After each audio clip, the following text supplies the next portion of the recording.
says on the thumbnail. That's funny.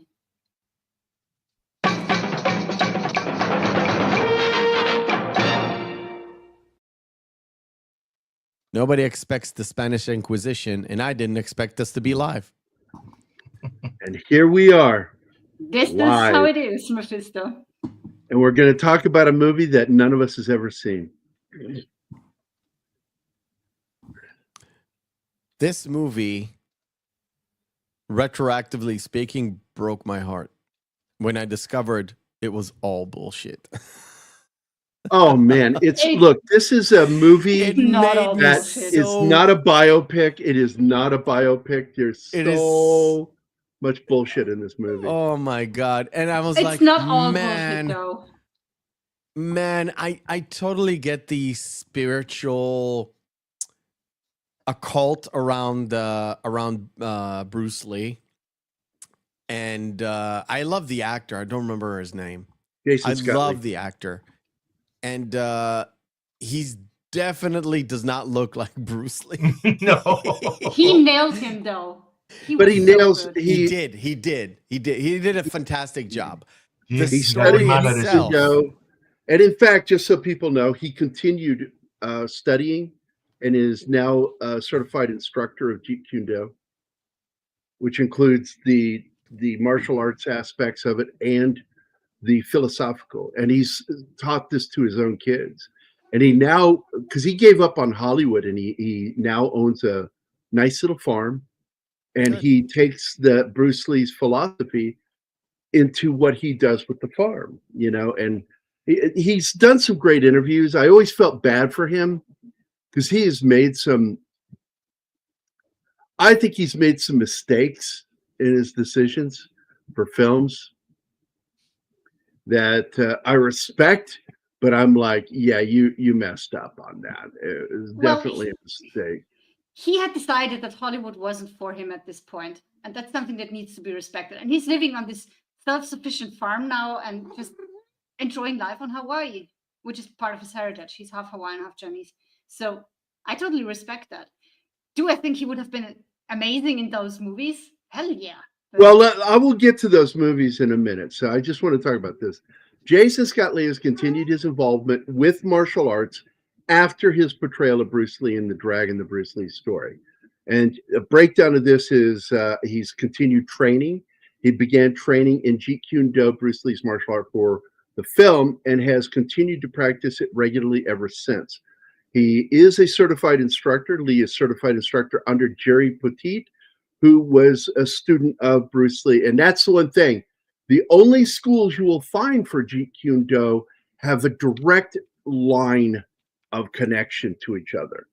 There are very few out there, and that's why, because they all have to have that direct line of connection to all the way back to Bruce. And that's very difficult right now. Yeah. I mean, so he died in 72, 73. Yeah. So those people are. In 1973, I got paid for some of my chores, and I had a choice of buying it was like one of those Globe or National Enquirer stories on Bruce Lee with my own money, or buying a comic book. And I bought Swamp Thing issue 22, I think it was, with Batman, which I still have. And it's signed by Bernie Wrightson himself. But I took the money I got and I bought my comic book and a Yoo-hoo. And but I remember going into this convenience store. Well, this is before convenience stores. This is just simply some country shop on the road where you got gas and you got to go inside and look at beef jerky and shit. And at the counter, I'm just laughing at the Yoo-hoo. Yeah, Yoo-hoo is the shit, man. Dragon is a good movie. It also has good, amazing soundtrack by Edelman. Wonderful theme. Bruce's theme in that movie is gorgeous. Yes, it's very moving. Who is this? Bruce Ree. Bruce Ree. And I want again. I got to show this. Drop that down. There we go. I should have been asked to pray, Bruce. You know what's weird? That pose is the pose of Liu Kang from Mortal Kombat, who was modeled after Bruce Lee as well. Oh, he's not Liu Kang. Yeah. Let me get back into these things because I had a whole list. Shadow kick of. He maintains his Johnny Cage. philosophical connection. He not only trains in the techniques, but also embraces the philosophy of Jeet Kune Do and Bruce Lee's approach to martial arts in life. Also, he is continued passing on the knowledge. Lee mentions passing on the essence of what he has learned to his own children, viewing it as cultural legacy. Now, while his focus shifted somewhat towards other aspects of life, like the gardening and farming, but according to a specific article that was on Yahoo, his connection to martial arts remains strong and an important part, indelible part of his personal identity. He's even used his martial arts background to prepare for roles in other live-action films, including the live-action Mulan. And he was also in another Disney film.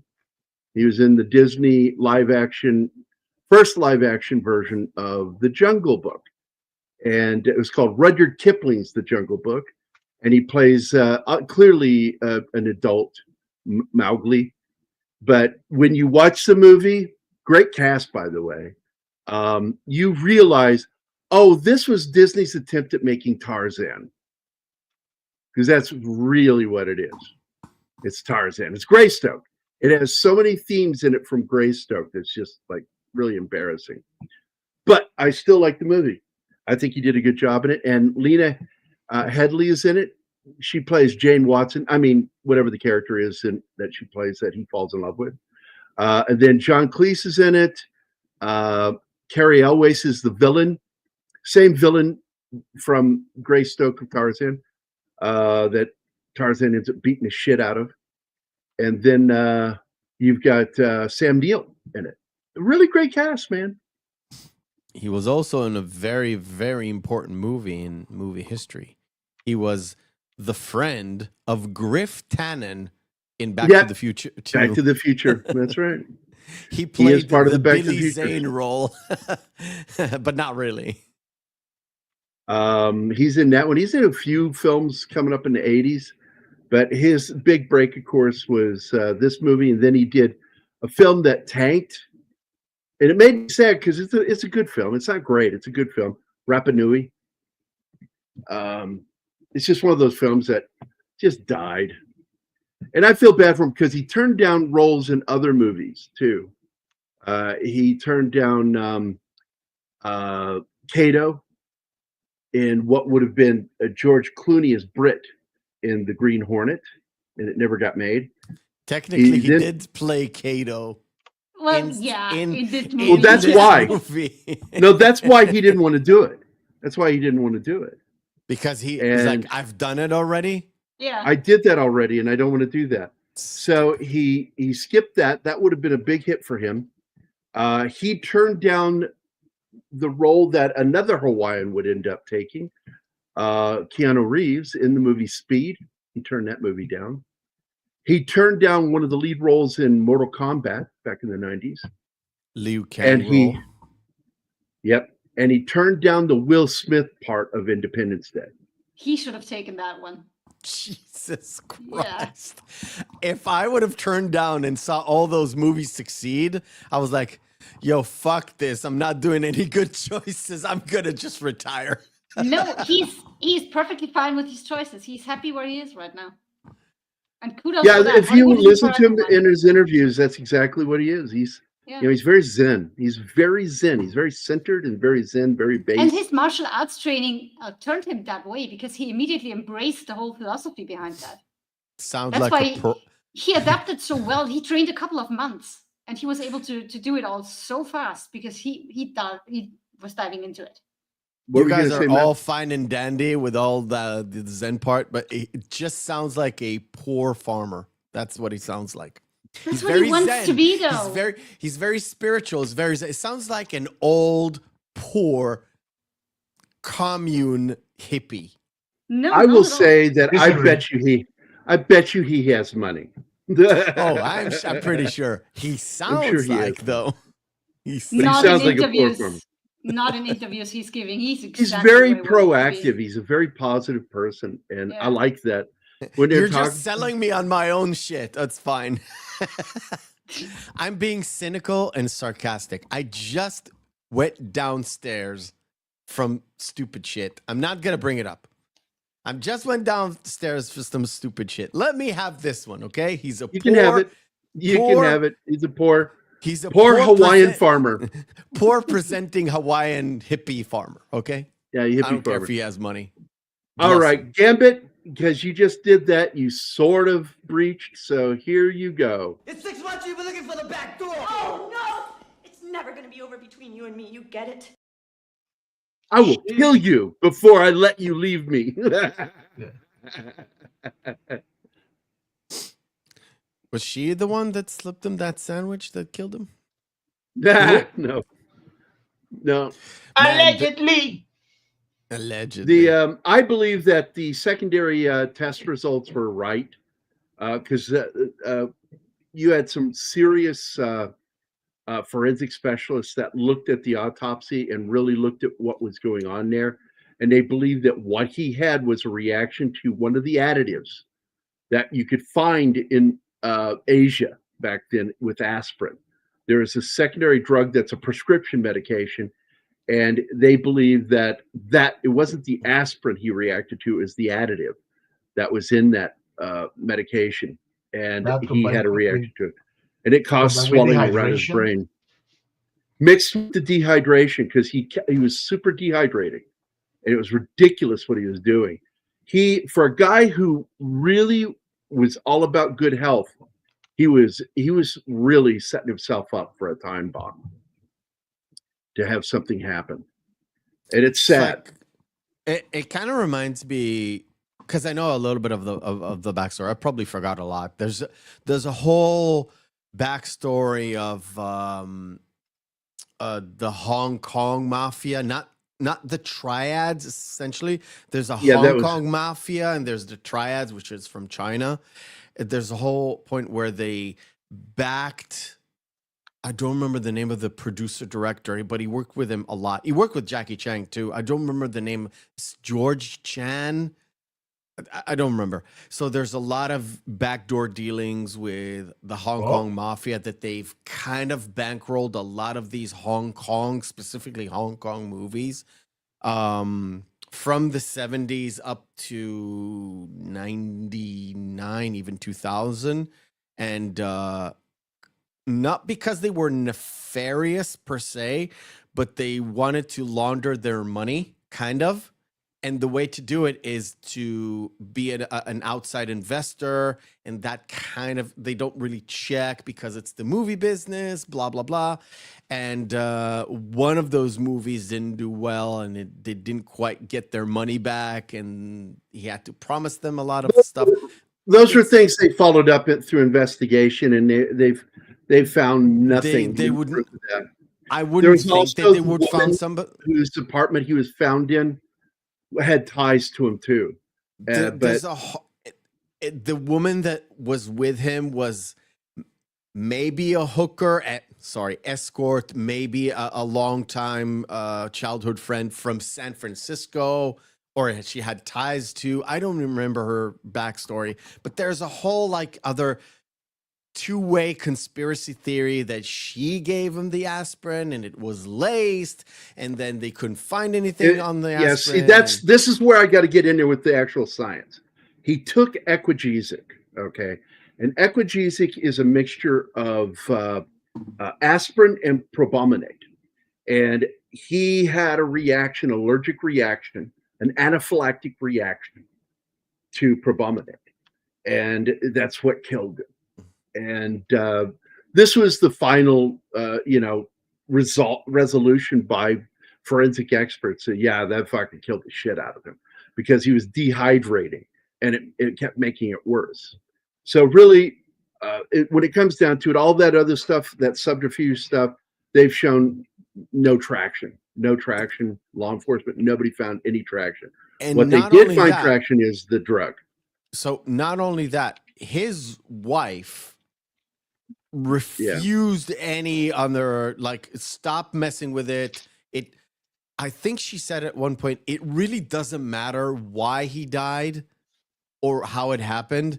The fact of the matter is, I love him and he's dead and he's not coming back. So messing about with why he's dead just doesn't contribute anything to, just leave it be. Absolutely. There you go. There you go. Gambit says it. Yeah. Why would he take something that wasn't prescribed to him? That is the thing that shocks me. And I think he thought it was just aspirin. Maybe. And I think that's why, because he started suffering severe headaches from dehydration. Anyway, the movie touches on a lot of true stuff about him, but yeah, it absolutely throws a lot of bullshit in there. Because I will tell you, he was there for the fight between him and Wong Jack-man.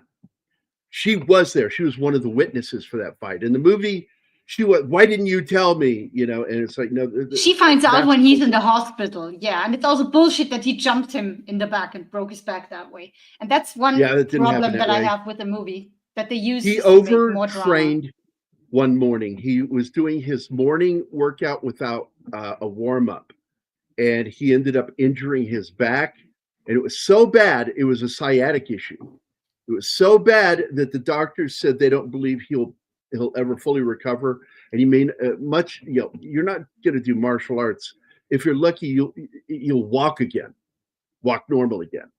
But he fought it and trained for it. But even an expert later on spotted when he made Into the Dragon, the way he stands like somebody who has an injured back. She's a ballet dancer, so of course she would pick that up. She spot that, yeah. Yeah. So, but I really do love this movie, and I love Jason Scott Lee. I thought Lauren Holly was cast perfectly, and so was Robert Wagner in the film. And they tried to do some stuff in there. I think they misrepresent Yip Man or Ip Man, however you want to say it, because he was a drug addict in real life. Ip Man, he had a problem with opium, and it led to so many things with him. But that's not why Bruce quit. Bruce moved on. He studied under Ip Man and learned what he could learn from him, but he was on a major trek in his life. Another thing that they screw up in the film is, they mentioned it in the film that he's an American citizen, but he already had close connections with America. So going to America wasn't the way they showed it in the movie. It was actually a really pretty much normal trip to America for him. And he was not in hiding, but he did get into a fight there at a dance club. Yeah, that's true. I think that once again in the movie, they always have to write characters as bad guys as being over the top racist. They can't just be jackasses and jerks. They got to make them over the top fucking racist. And so everything starts that way in the movie. The only thing that was missing from this movie is where Brad Pitt threw him into a car. Yeah, this is what I feel the same way, because that got brought up by one of my favorite martial arts channels in an interview with another martial artist. Like, look, man, if you were going to talk about Bruce Lee in that movie, you should have touched base with the Lee family. You really should have. Shannon and Linda. Because Linda, was she still alive when they did that? I think so. Let me go look, because I forget. I think she died recently. If I'm not or mistaken. is she dead? I'm not sure if she's even dead. Linda Lee? It says she's still alive. So she's still alive. So they absolutely had no excuse for not talking to her or Shannon before making that movie with that scene. And they could have helped him smooth that over so Bruce Lee fans didn't get offended by it. I'm not offended by it, but it bothers me that he showed Bruce Lee being a jerk or a jackass like that. And that's just not who Bruce Lee was. He was a nice guy. Wong Jack-man didn't touch Bruce or kick him in the back. Now, but the fact is, Wong Jack-man did say that Bruce didn't win the fight, which we know that can't be true because he was allowed to teach. He went on to teach, and the Chinese culture there wouldn't have allowed that if he had lost that fight. And nearing his own death, Wang Jackming challenged Bruce to another fight, and Bruce just ignored it. Like, whatever, dude. Hey, Bruce beat him. We have Bill Barkley. Hey, Bill, you Scottish Hi, Bill. bastard. Good to see you again. It's been a while. Yes, I haven't said hi to anybody. I want to say hi to Gambit. I want to say hi to Snort. Hello, Snorty. I want to say hi to Penny. Emmanuel is here. Bonjour, bonjour. Bonjour. Tree Rock Creations, Sander Hammerslag, and of course, Bill Barkley. I like the opening to this movie. I love the soundtrack to this. And a lot of people don't know, Edelman's done some really great soundtracks over the years. And let's see, I want to find, yeah, here it is. Randy Edelman. And just to give you a list of some of the soundtracks that he's done, he did Ghostbusters 2. He did the movie Twins, Kindergarten Cop. Let's see, The Last of the Mohicans soundtrack is incredible. He did the Eddie Murphy movie, The Distinguished Gentleman. He did the movie The Mask. Oh, yeah, he did the Jean-Claude Van Damme movie that I like a lot, The Quest. He did the soundtrack to that real awesome movie, Anaconda. He did the movie Triple X action film. He did the soundtrack for the TV miniseries movie Gettysburg. My Cousin Vinny, While You Were Sleeping, Dragonheart, Shanghai Noon, 6 Days, 7 Nights, which I like that movie. Indian in the Cupboard.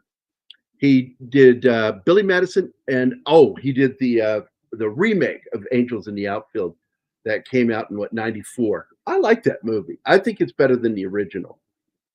Another Disney movie that I like. He did The Mummy, Tomb of the Dragon Emperor. He did. He worked alongside some great composers, including Jerry Goldsmith. Oh man, he's just done some great fucking soundtracks. He also did MacGyver. He did MacGyver, and he also did Briscoe County Jr. Don't know that one. I hope everybody fucking knows that other than her. That is Bruce Campbell's TV series, Briscoe County Jr., which should have been a hit, and it flopped. And I'm like, why? Bring it back. You didn't advertise it correctly. There's a guy that played a lot of bad guys. Right TV in the 90s, Gary. How the fuck would I know that? I didn't have TV in the 90s, mostly. He's the human trafficker. I'm not talking about you. I'm talking about other people. No, he's talking about me, and I have never heard of it. I'm just defending myself. I didn't attack you. I said, I expect you not to know, but I expect others to fucking know that. That's what I said. A compliment. It's not a put down either. Anima, he's not putting it on you. He's putting it on me, and I haven't seen it. And also, fuck you, Gary. Yeah, fuck you, Gary. Guys. Shut the fuck up, Kyle.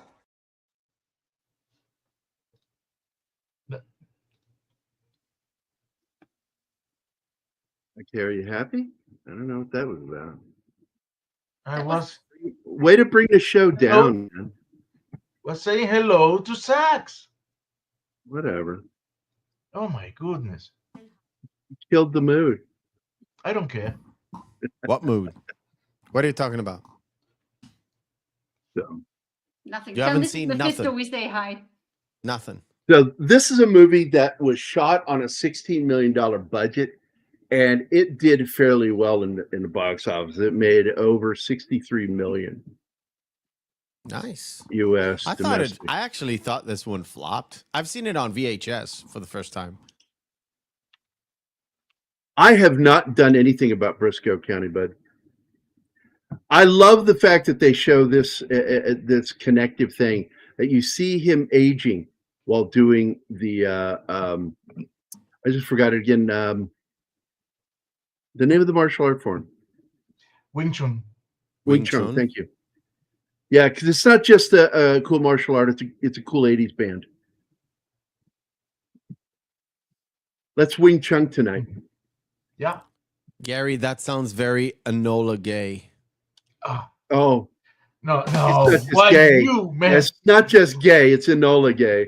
Why you?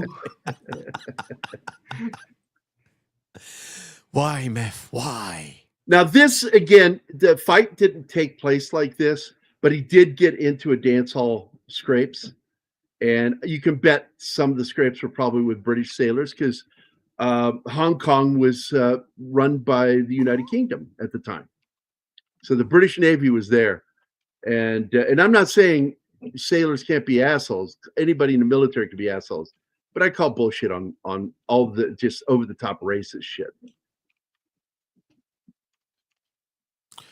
Pretty sure that they loved all the Chinese women. Oh, I'm sure. So what mean- this movie does is it tries to encapsulate all these things into little things, big stuff spread out, and try to pack it down into scenes. And so there's a lot of stuff in here that are based on things that happened. It's always been a rumor about the fight when he made the big boss, but there's no proof anywhere that a fight ever took place there.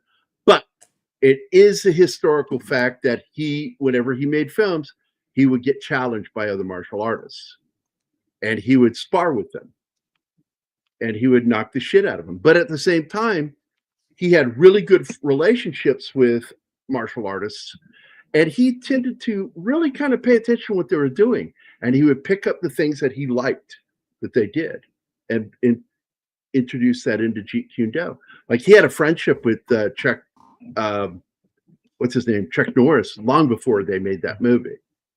And same thing with Dan Inosanto. Dan Inosanto and he knew each other. In fact, it's because of Dan Inosanto that Bruce Lee, who made fun of nunchucks, realized just how effective they could be. And so it's because of Dan Inosanto and his training of Bruce, he learned, nunchucks. Now, the torn shirt thing here is just an homage to Bruce Lee. This is so over the top, this whole fight. It's but it's fun. but It's fun, fucking yeah. fun. It's fun. I mean, he tears off his shirt and he's oiled up and everything. Come on. Yeah. That was goofy. And apparently he The really thing- liked When to he- be shirtless. The thing about this movie is mostly down to Jason managing to capture Bruce Lee, especially in the fights. And when he's talking to like the interview parts and all that stuff, if you've seen the original interviews, he got him square pegged. And that's why it sells. The entire movie kind of sells because, first of all, this is 93, so the Bruce Lee admiration train is still at full swing. Nowadays, It's still, there's a huge he's mentioned, but YouTube communities talking about Bruce Lee and trying to prove that he was a fighter. Because you got this one group of people out there, oh, he was just a Hollywood martial artist. It's like, fuck off. But anyway, this scene I paused just because I love that he thinks he got away with sneaking in and his dad's in his room, beats the shit out of him. Tearing him a new one, yeah. He's always getting in trouble and now he needs to leave and never come back. He's about to ship Bruce to France in a container to be found by. He's the human trafficker in the transporter. Oh, Yeah, he's the villain. Yeah, I mean, you knew that. You watched it. It's the same guy. He's I the know. dad of the pretty girl. He's the dad of the Yeah, pretty girl that ends I up know. letting her I know. get I killed. didn't make the connection. I just want to say words where he allows her to be murdered, but she ends up not getting killed. But he was going to let her die. So he's really good at playing villains. His impression of Bruce Lee is really good. And initially, he didn't want to play the role when he was approached. He said, "I don't think I'm the guy for you," and that's what sold him, because they said everybody else would have lied about their martial arts experience.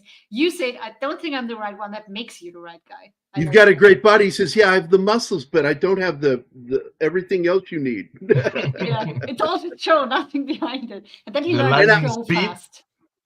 And while we're talking about that, I wanted to bring up the fact that Bruce had a very specific body build as he began his strength and training, his increased strength training. And it's something that, you really kind of see that he did not get bulky. He became very lean. He had strong muscles, but his skin was very thin. I'm going to guesstimate that he had about 8% body fat. And when you said dehydration, this is the body you get when you dehydrate it for about a day. So you drink water, but not a lot of water, and it accentuates the muscles. That's why Hugh Jackman kept moaning and being annoyed whenever he played Wolverine, because whenever he had to take his shirt off, 2 days before that, he had to dehydrate himself, which is not fun. Yeah, No, Momoa not wasn't fun. happy about doing that for Aquaman. All the Henry shots. They all do it. Henry Cavill said the same thing. Yeah. Look at it's very high muscle definition. You don't get that if you don't dehydrate yourself to a certain point. So Yeah, unhealthy. and that's the problem. It is a real problem, buddy. It's a problem. I consider it unhealthy. You risk the chance of going into serious ketosis when this happens. By the way, this is one of the most incredible things on him is not the size of his muscles, except those fucking lats, man. His lats were wide. He had incredible latissimus, oh my God, I can't say the word. Latissimus dorsi muscles. Incredible fucking tone. This is, though, if you look here, you'll see exactly immediately what I say. The difference between him and Jason Lee. Jason Lee is fucking big. He has a huge chest. Yeah. Yeah. He's lean too. Don't get me wrong. And he's probably doing the exact same thing, dehydrating before scenes. I'm sure he did that. Anytime you have to do an off shirt scene, you're doing this, like Hugh Jackman in particular talked about that. He would have to dehydrate before doing this, and it's so unhealthy to do that.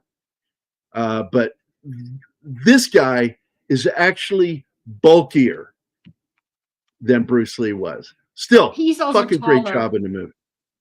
It's still great. He's so fucking good in the movie. All right, we'll get back to the video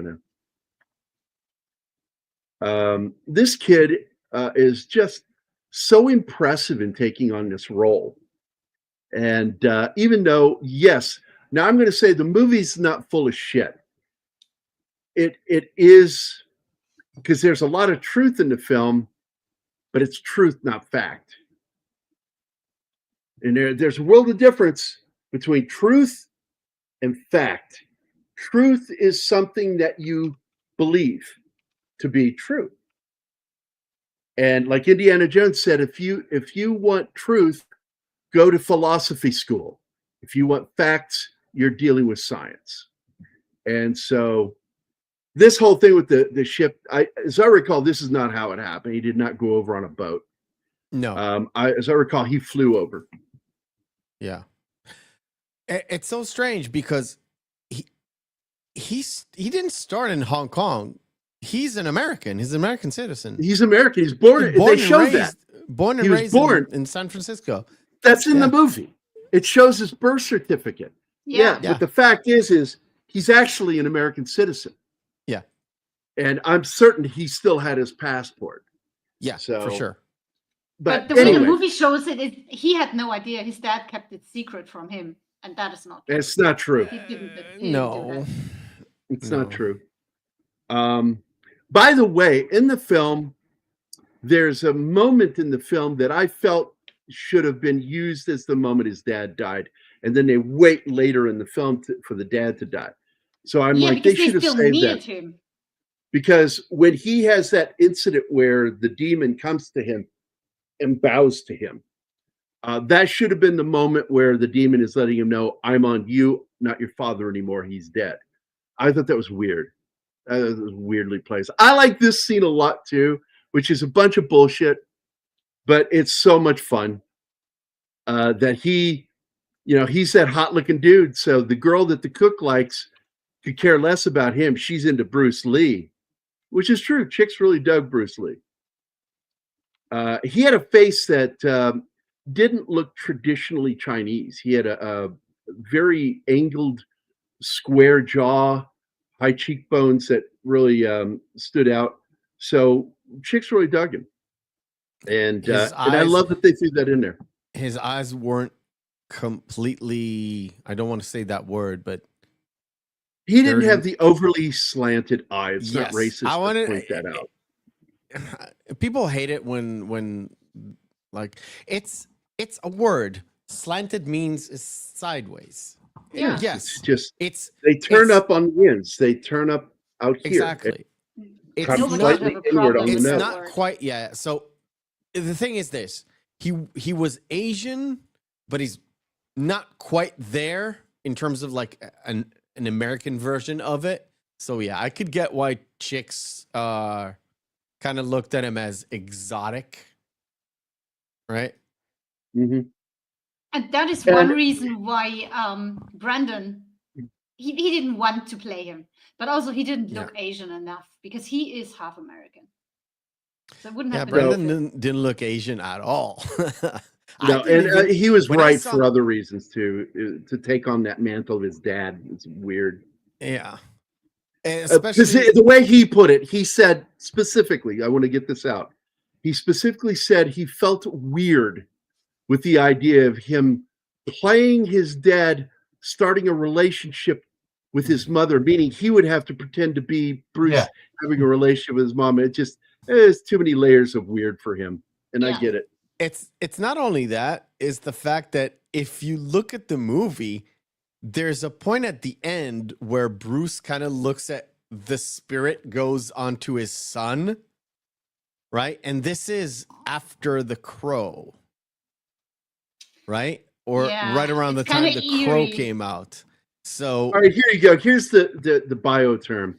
Snort says it. Bruce Lee's epicanthic folds were less pronounced than other Asians, Chinese. Yes. And yes, Mephisto, you're correct, because Brandon Lee died in March of '93. He died 2 months before the movie's release. Yeah. I'm pretty sure. Yeah. I'm pretty sure that last bit where you kind of see Bruce's curse spirit move on to his son and he yells, "Don't go." I think that is a reshoot that was done. No, it's not.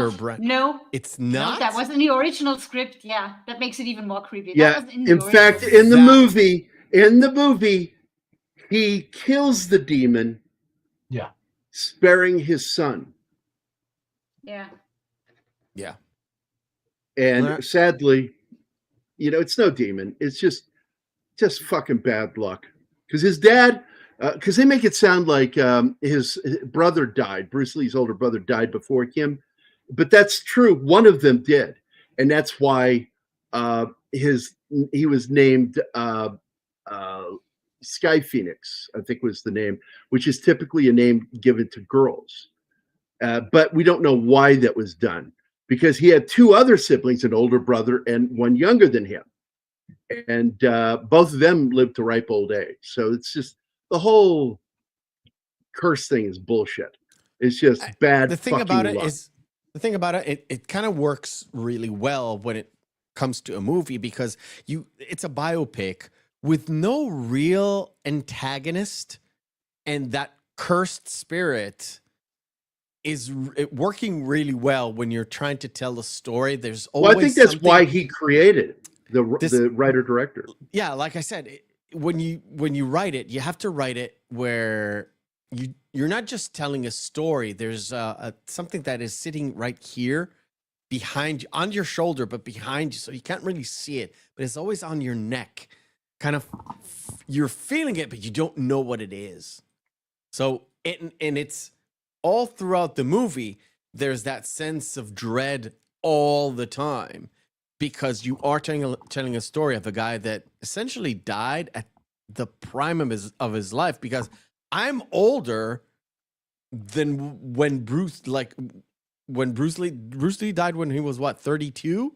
32, yes. 32. I'm older than him by more than a decade.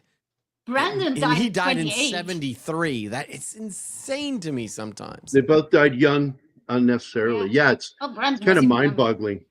So I paused for this again because this scene is one of my favorite scenes in the movie. Is the fight scene with the cooking staff. Oh yeah. And this That is fucking again cleavage. fictional. It's fictional, but what it's there for is to establish his skill in fighting, and it's kind of a nod to some of the fight scenes that Bruce would do later. And it throws in some comedy here. There's a bit of slapstick in this scene. A lot. But it also gives us one of the most famous things he's known for is the jump up in the air and landing and killing his opponent, breaking the neck. And making the that tasting face. of his own blood. Yeah, tasting the blood. That's gross. All thrown in there. It's all theatrical. It's fun. It's bullshit. I don't remember but it's fun. it's from one of his earlier films, in the earlier Hong Kong films that he did that. The licking of the blood didn't come from Enter Well, the he was Dragon. acting as a child. People don't know this. He was an actor as a child. No. In television and shit.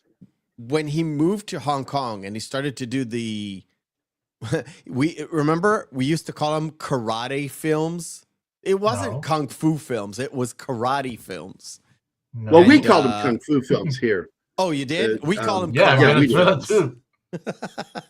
Yeah. So, because anyway, that whole bit, the stepping on a man, all that it kind of culminates in Enter the Dragon, but various parts of it started in earlier films. He hasn't done many.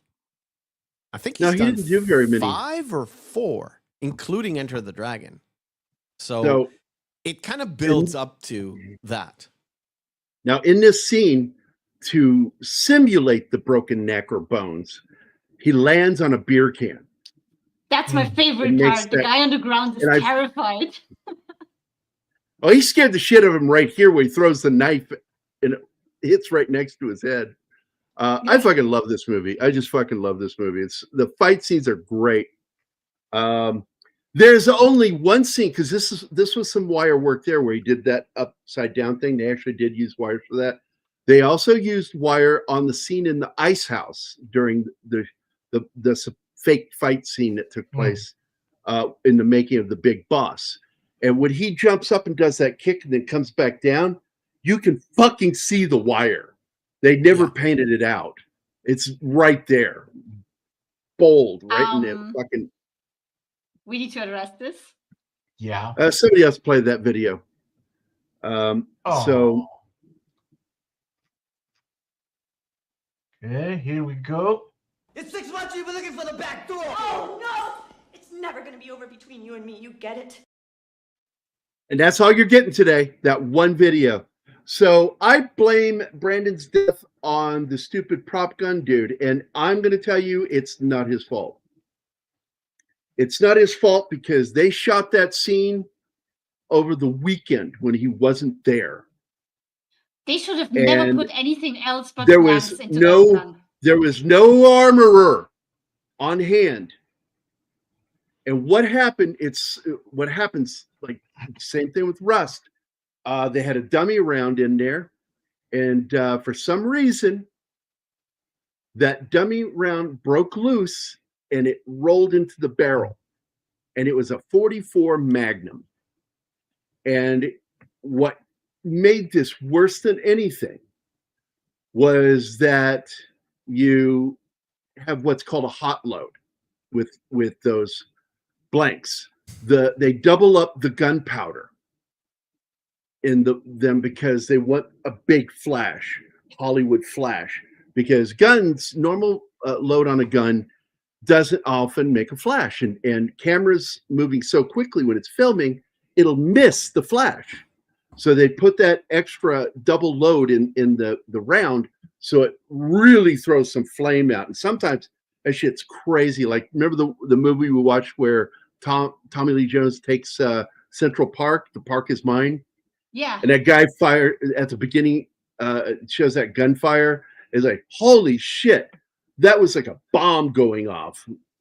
Again, over the top racism. They had to do that. The film is just overly didactic in its dealing with racism. And what does that mean? That's when you take an important subject and then overdo it to make your point. And the point was made whether you overdid it or not. You know, but I do like this scene because that is how he got some of his students. Yeah. You know, these guys wanted to study under him, man.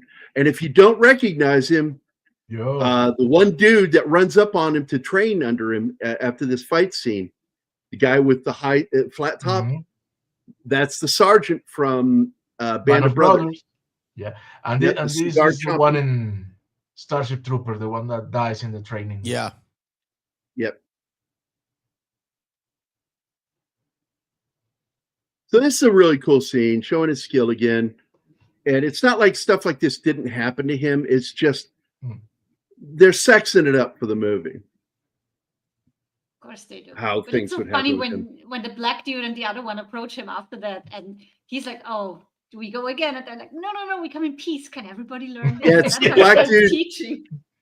Yeah, it's the black dude and the guy from Walking Dead and Band of Brothers that run up to him here in this scene. I really like the black dude. Let's see if we catch it. He goes, whoa, man, we don't want to fight. We don't want to fight. You already kicked our ass.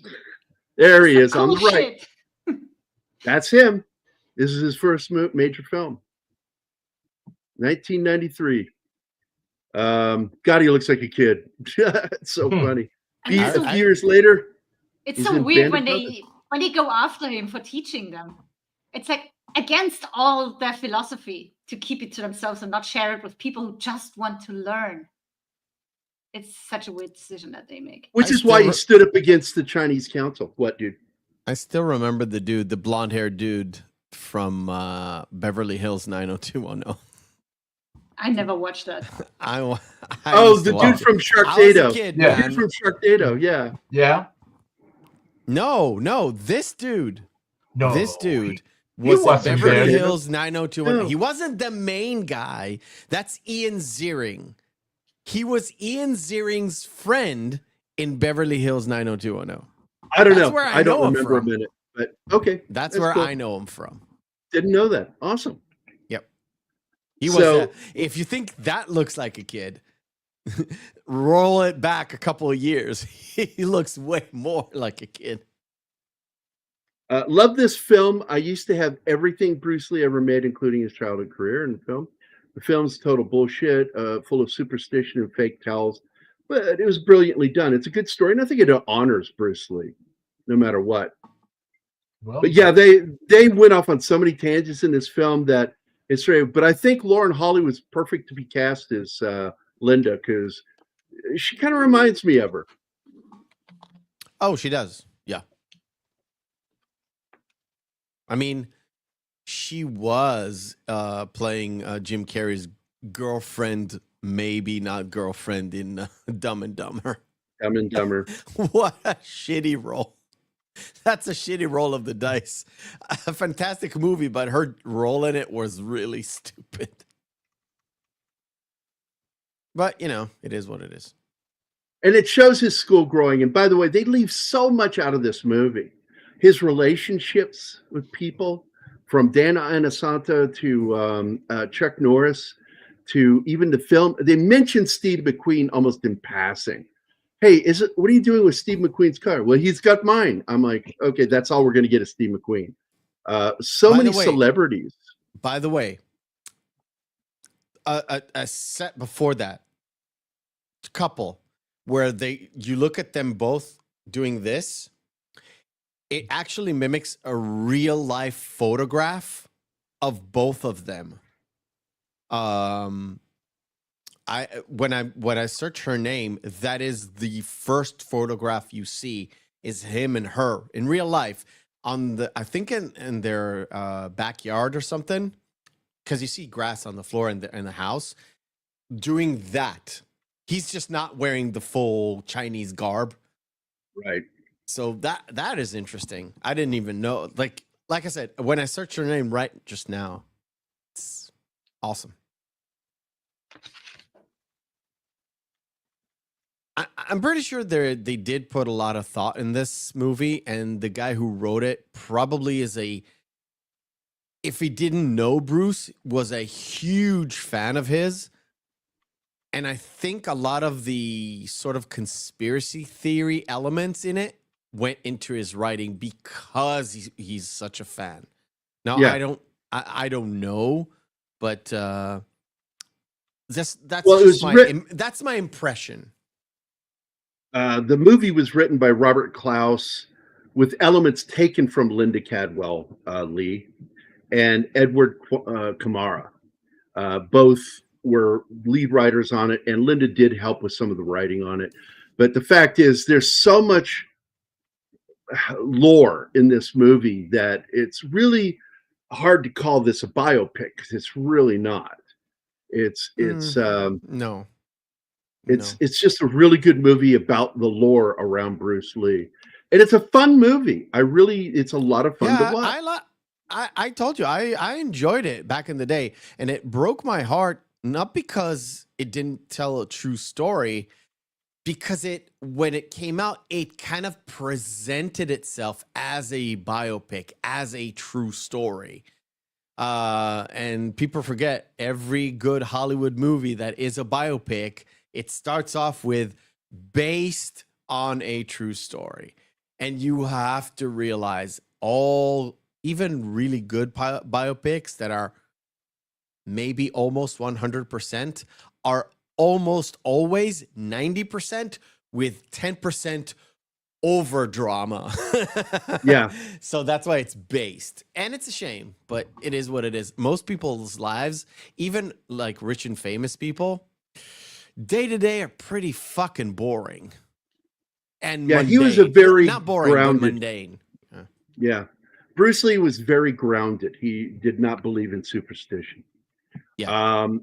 So I wanted to mention, like, when he played Kato, and he did find out about this, that over in Hong Kong, they played the Green Hornet, but it was still called the Green Hornet. But the Chinese people referred to it as the Kato Show.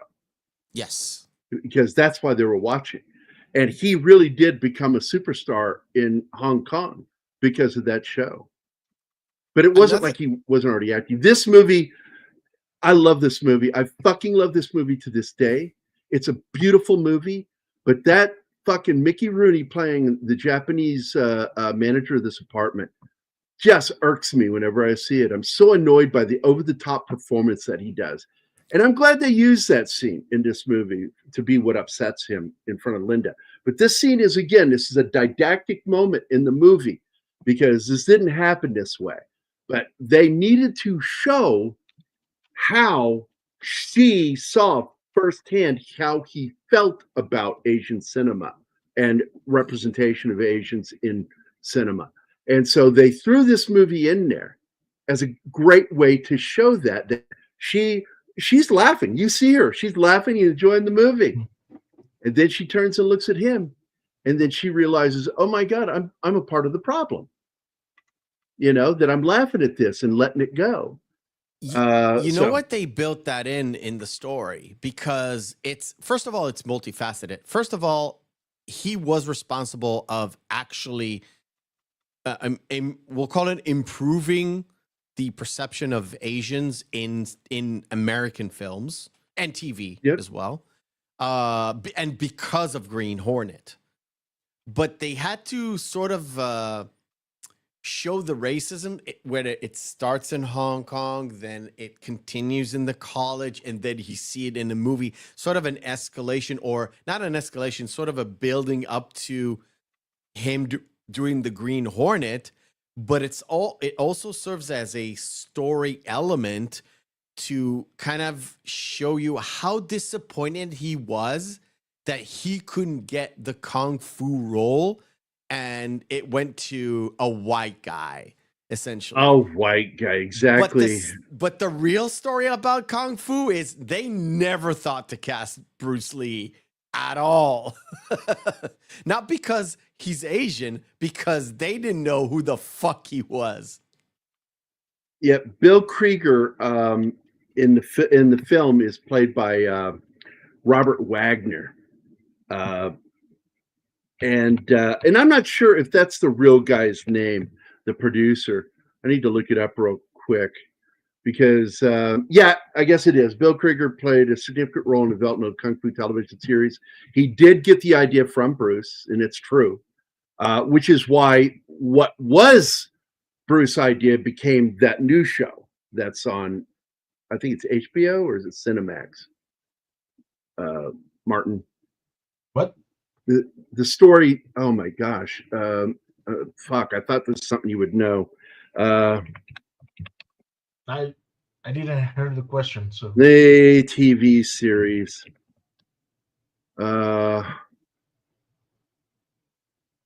Warrior, the TV series. And Warrior was developed from his original idea of what Kung Fu is supposed to be.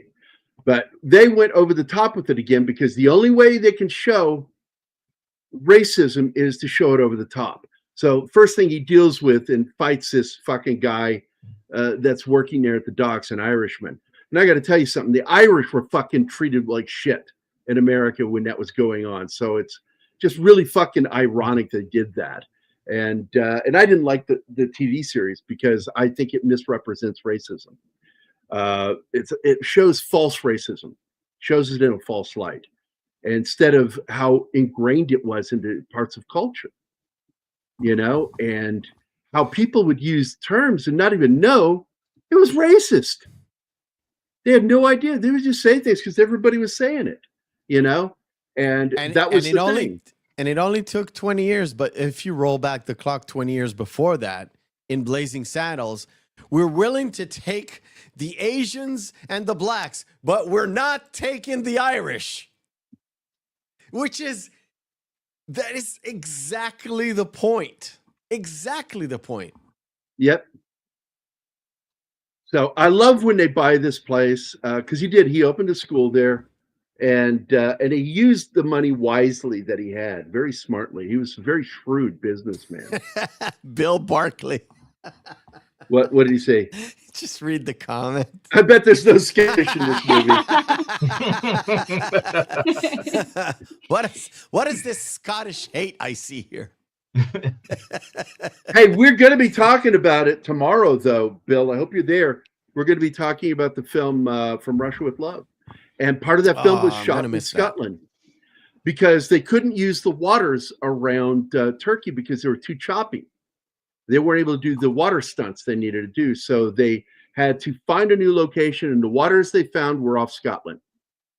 So they actually lost the camera trying to film there because they were already there in Istanbul doing all that shit. So they wanted to use the bay there to do the water scenes, and they got in trouble. By the way, one camera lost, people injured. By the way, I think it's funny that the person feeling somebody else's boob is her feeling his. That's his boob. He's got bigger boobs than she. He's got bigger boobs than her. Yeah.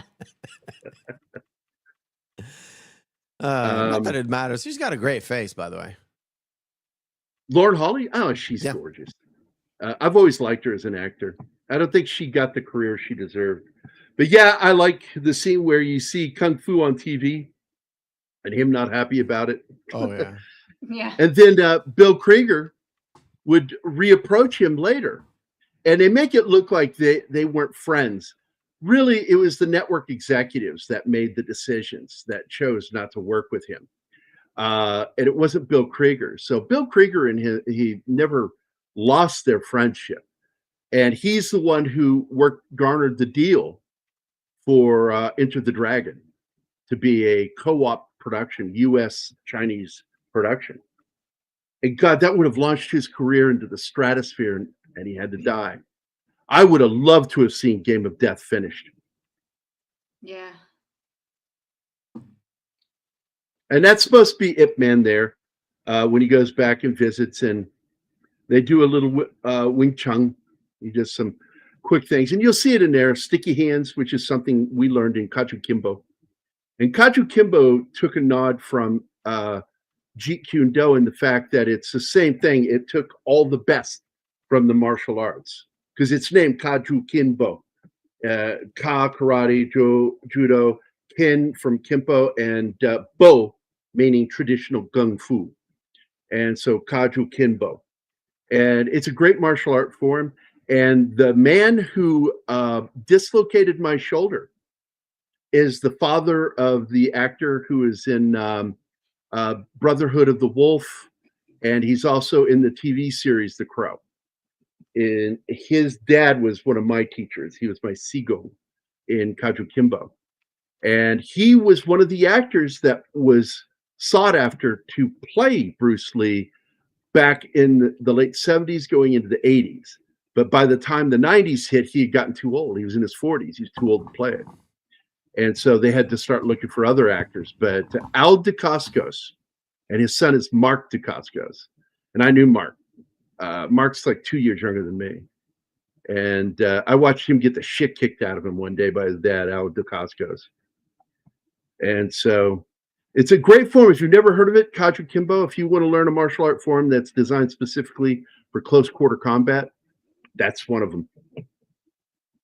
What should I do about this? Go ahead, play it. He's tried it twice now. He wants his video or audio. It isn't not exactly here, but maybe here. Yes. I'm so lonely, so lonely, so lonely inside real alone. What's amazing is he's doing that with that accent, but he can still sing. And I like him and his buddy's music, Matt Stone. They have a band together, Trey Parker and Matt Stone, called Double Vag, Double Anal, DVD. Double what? DVDA. DVDA. Yeah, DVDA is their band's name. It's a punk band. I think Martine needs to see Orgasmo. We have talked about it. Tom and I wanted to do that one a long time ago. We just never got around to doing it. I've done it, but well, we're live, so I'm not going to comment on some stuff. Yeah. No, Martine, it's nothing to do with the movie itself. I know. But I cut that movie when it went up on cable a few years back. And I was like, what is this indie movie with Trey Parker and Matt Stone? Where the hell did it come from? And then kind of realizing, oh, it's a Trey Parker and Matt Stone movie, where they just fucked around with their friend. Yep. The guy who looks like Keith Gordon. Way of the Dragon. Okay, this has always been one of my frustrations with Bruce Lee's movies, because they're titled one thing over in Hong Kong, and they're entitled something completely different here in the States. And I would get so confused as to which was which movie, because they would change it. And some asshole decided that they were going to take the American versions and rename them back to the original films, which really fucked up the show for me, to where I'm like, wait, what? Which one are we talking about? Yeah, Heard of the Dragon. There's the Big Boss, there's the Chinese Connection, and in the United States they switched the two, and then they switched it back. Yeah, it's just fucking goofy. Yeah. But in the end, both movies have the title "The Fist of Fury," so it's fisting for everybody. Yeah, fisting for everybody. Yes. By the way, do you know who plays the demon in this movie? Anybody? No. I don't, but it's probably somebody I know.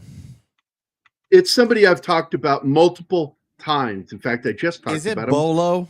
on Wednesday. No, Sven Ole Thorsen. Really? Sven Ole Thorsen. We talked about him on Wednesday. Yeah, Dude, he's the demon he in looks this so movie thin. That is hilarious. because he's so fucking big. Yeah. He looks gorgeous in that. I'm kind of surprised. And by the way, do you see what's in his car? Look what's in his car. The only important shit to him. The dummy, yes. And his The weights. weights. Yeah.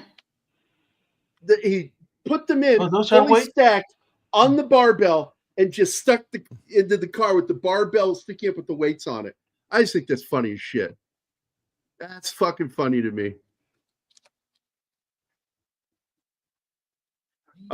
Hey, let me tell you something, Paul. This has been something I've wanted to since I was a kid. I wanted to make Charlie Chan with an actual Chinese actor because no Charlie Chan has ever been played by an Asian. It's always been a white guy.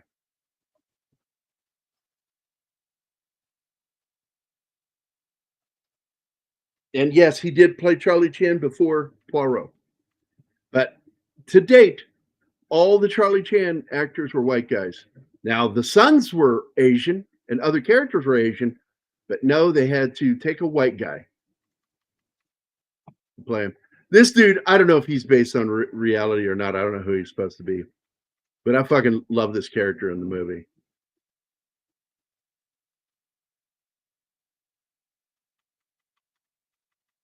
And by the way, Jason brought this up in an interview. He said, what he has found so interesting is how so many, as he said it this way, brothers love Kung Fu.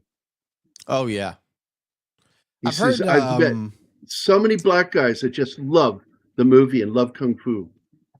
I've heard Joey Diaz talk about it because Joey Diaz is from New York, New Jersey. And that guy has no filter. He's Cuban. He's like, dude, you do not understand how big Bruce Lee was in all the minorities, not to mention the Asians. He said before Bruce Lee, Asians were like very timid. After Bruce Lee came out, they were like brothers. Not brothers, I mean like black people, like full of like shits and vinegar, piss and vinegar. I got to tell you, Death in Venice, I think, may have ended any more of his films. So you just get a trilogy. I heard it was good, but I just never wanted to watch it. I've only watched the first movie. I didn't even watch Death on the Nile. I own it. I own both films. I have Death in Venice and Death on the Nile. But Murder on the Orient Express is okay. I have real serious problems with that film. The character introductions are fucked up the way they did it.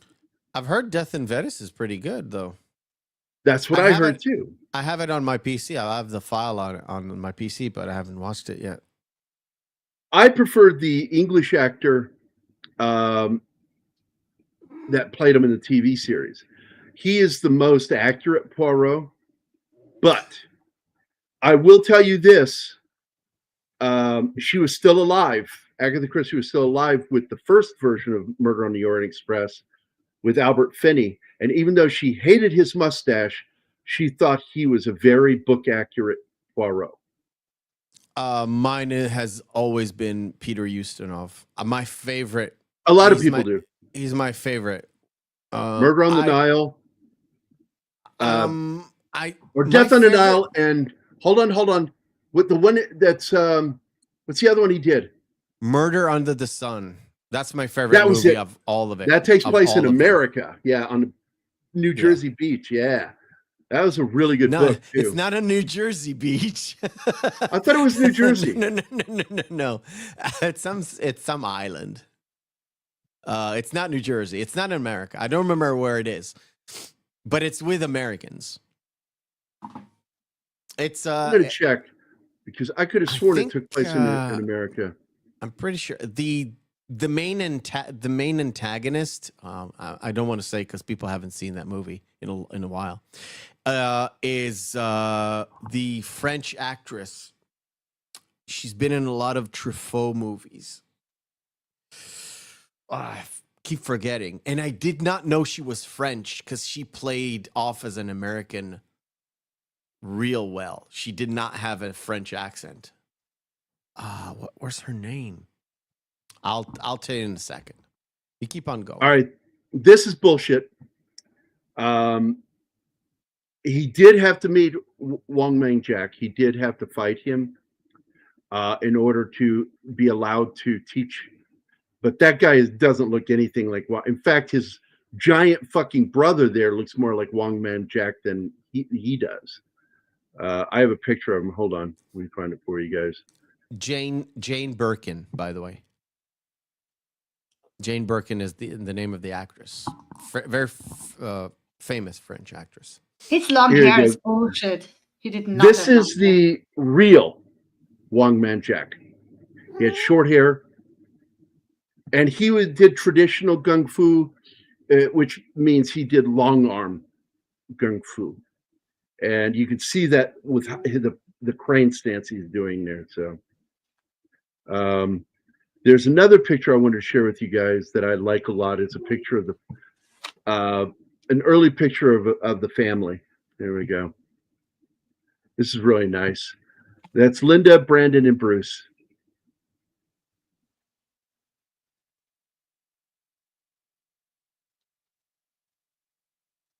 That is just, I like that picture.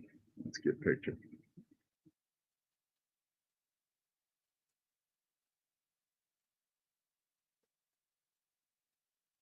Wait a minute. What's this? What is this? I just totally didn't like Kenneth's death in Venice. It was his movie, not his death. Phrasing. Yeah. Punctuation. Important.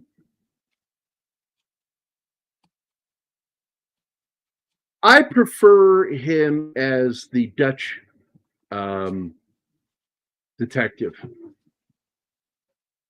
in that series. He did the entire book series. It was good.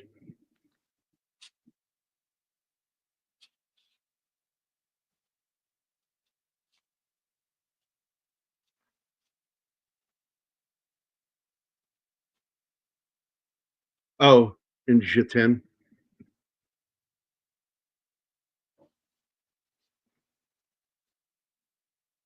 So this is a bullshit the way they show the fight. This isn't how the fight happened. It wasn't in a fucking chamber like this. It was in a room, just a regular room. And he wouldn't have kept it from her.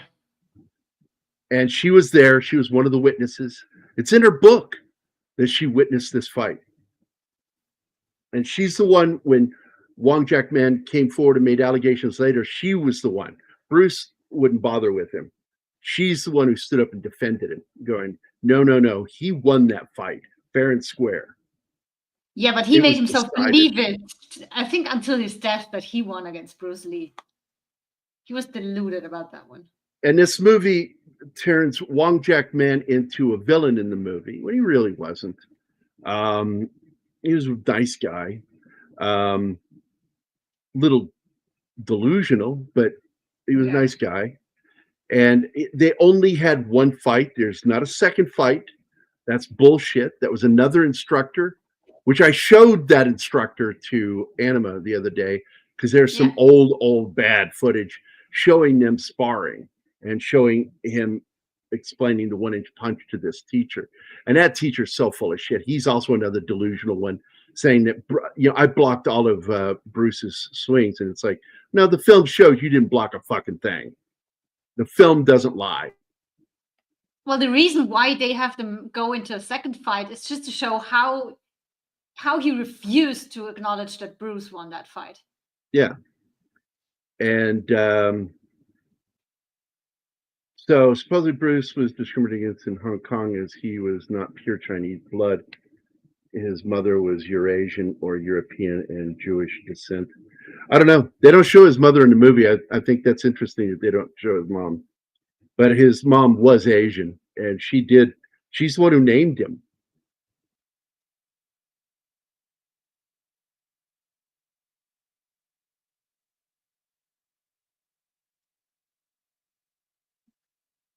So what they do with Wong Jack-man is they show him have a second fight with Bruce later at one of the exhibitions. And by the way, he did not get injured in that fight. He was injured later working out by himself. He was by himself when he hurt himself. Yeah.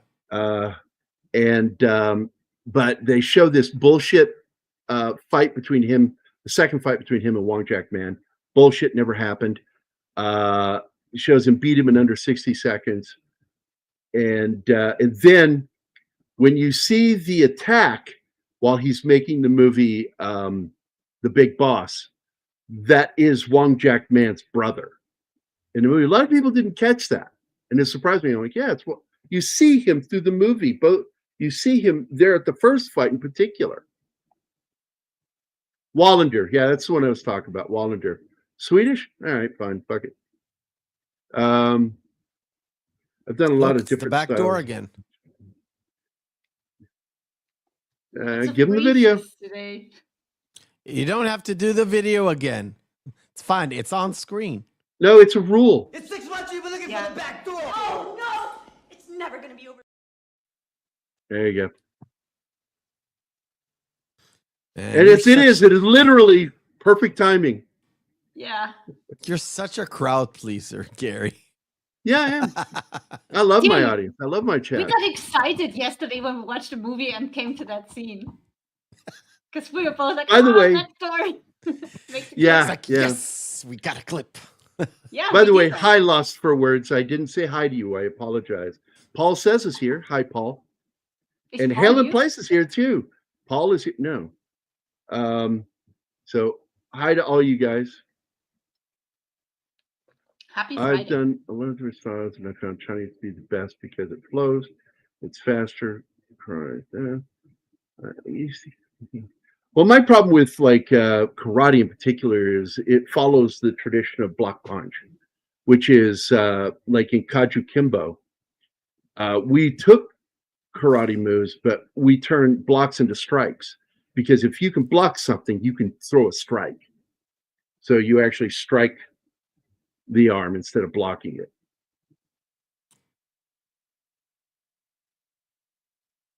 It's a cool scene where she's laying down there and gonna do all this stuff for him. And that was one of those traction beds they did back then to immobilize you. So they would rotate you to keep you from getting bed sores. And that part confused me. Why they rotate him. I get that he's strapped in, absolutely. And I love that she's just lying down on the floor telling him, I decided to improve your view a little bit. But I don't know if they ever Absolutely did one that thing with that I Bruce. would do. I don't know if Bruce ever had to have that done. He was hospitalized, but I don't know if they ever did that to him. Well, he didn't get kicked in the back, so probably not. But This is something that you hear twice in the movie, Gambit. Be Yeah. like water, because rock is soft. It can be put into things. It runs over things, but it also can cut through rock. Be like water. I love that philosophy. It's from his book. Yeah. It's It's not also in one of his best interviews where Yeah. he basically went over Jeet Kune Do and explained all of that. And people say it's like from Kung Fu philosophy. I don't think so. I'm not sure. I'm not sure it comes from Kung Fu. No, it doesn't. Or- It comes from its own life.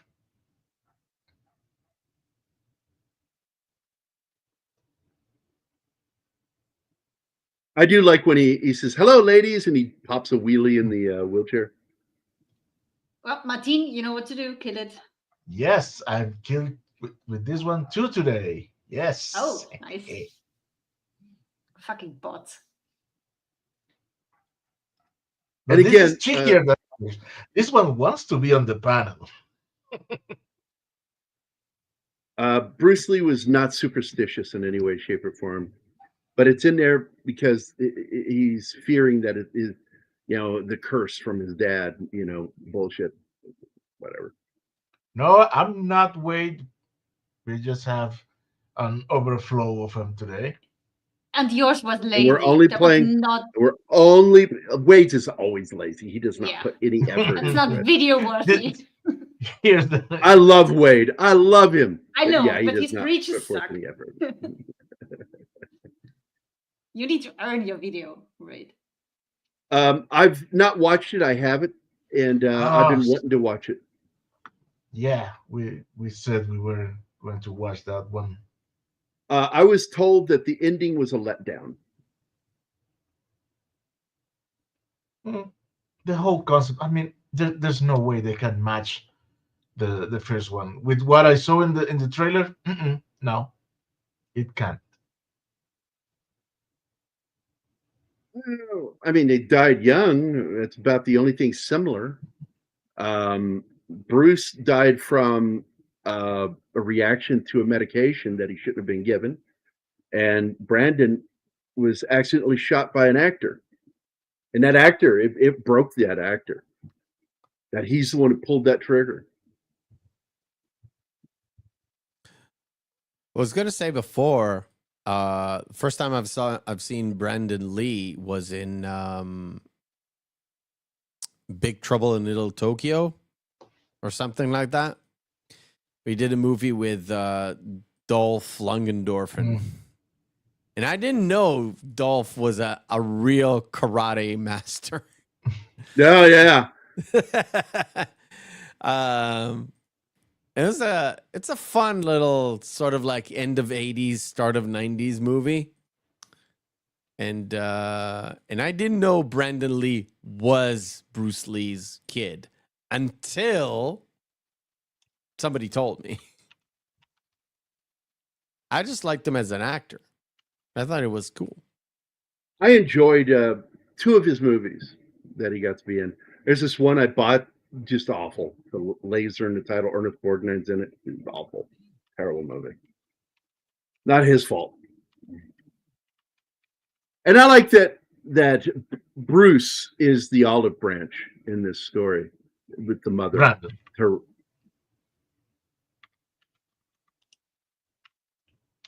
Bruce died of cerebral edema. He did not get shot. Totally different ways to go. that's what I said. Yeah. Yeah, I was talking about Brandon. Yeah, Brandon was shot by actor Michael Wincott. Yeah. If you didn't know that, a lot of people don't know who shot him. It was the villain in the movie. He shot him. Yeah, and he fell backwards instead of forwards, and they thought he was joking. Until somebody approached him and noticed that he was breathing heavily and not to be woken up. They couldn't wake him up. So they rushed him to hospital. They operated for hours, but then he didn't make it. And like I said, the problem was that it was a Magnum, 44 Magnum, fired with a hot load of firing powder, double the normal load you would get.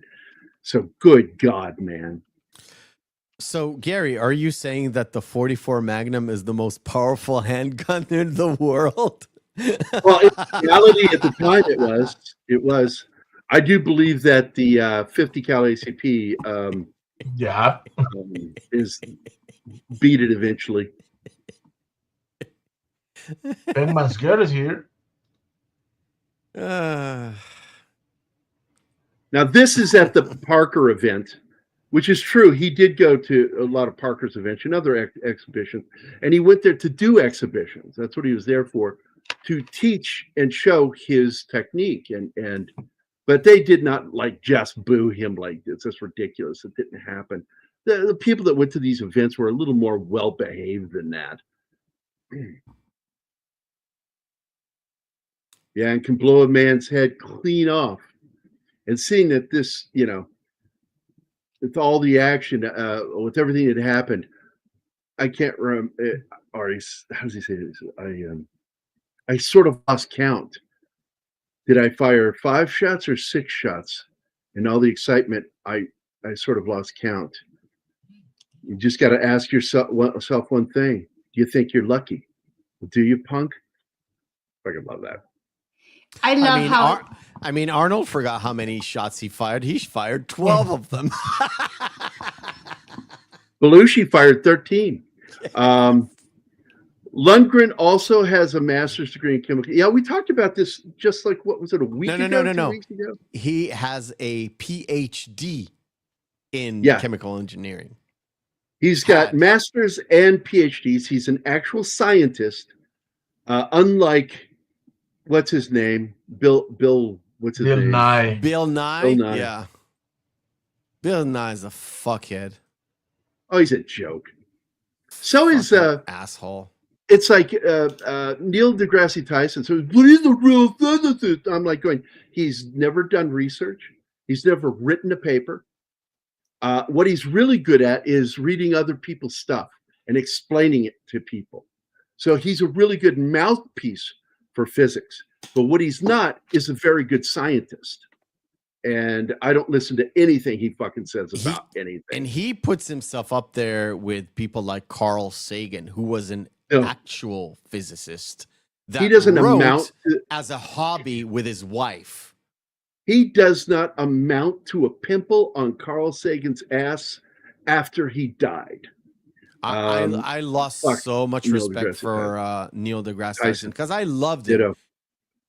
I loved him so much in various things that he did because I loved the way he could articulate the Well, that's it. He's a really good elements. mouthpiece because he knows how to interpret Yeah. what other people wrote. He's good at that. So here we go again. This is a fake fight, never took place. Yeah, I wanted to One say Jack Man. something about this, but I couldn't get through with you guys going Sorry. off on other You movies. still have time. You still have time. Do it now. I was about to do it in chat, to be honest. No, do it. Yeah. I won't let her. I won't. Nobody talk. She is so unhappy with him going for this fight that she tells him, I'm not part of this. If you get injured again, I'm out of here. And she turns and he calls after her, don't go Farhan. This is going to be over in less than 60 seconds. He's so confident. And then he finishes it in And it's under a sweet. minute. And the black dude goes like, yeah, he took too long. I love him. That guy's awesome. Yeah, this is just drama. This is movie making stuff here. It's not anything based on any kind of reality. And there he is. That's the brother. That's the one who is in the fight scene when he's making the big boss.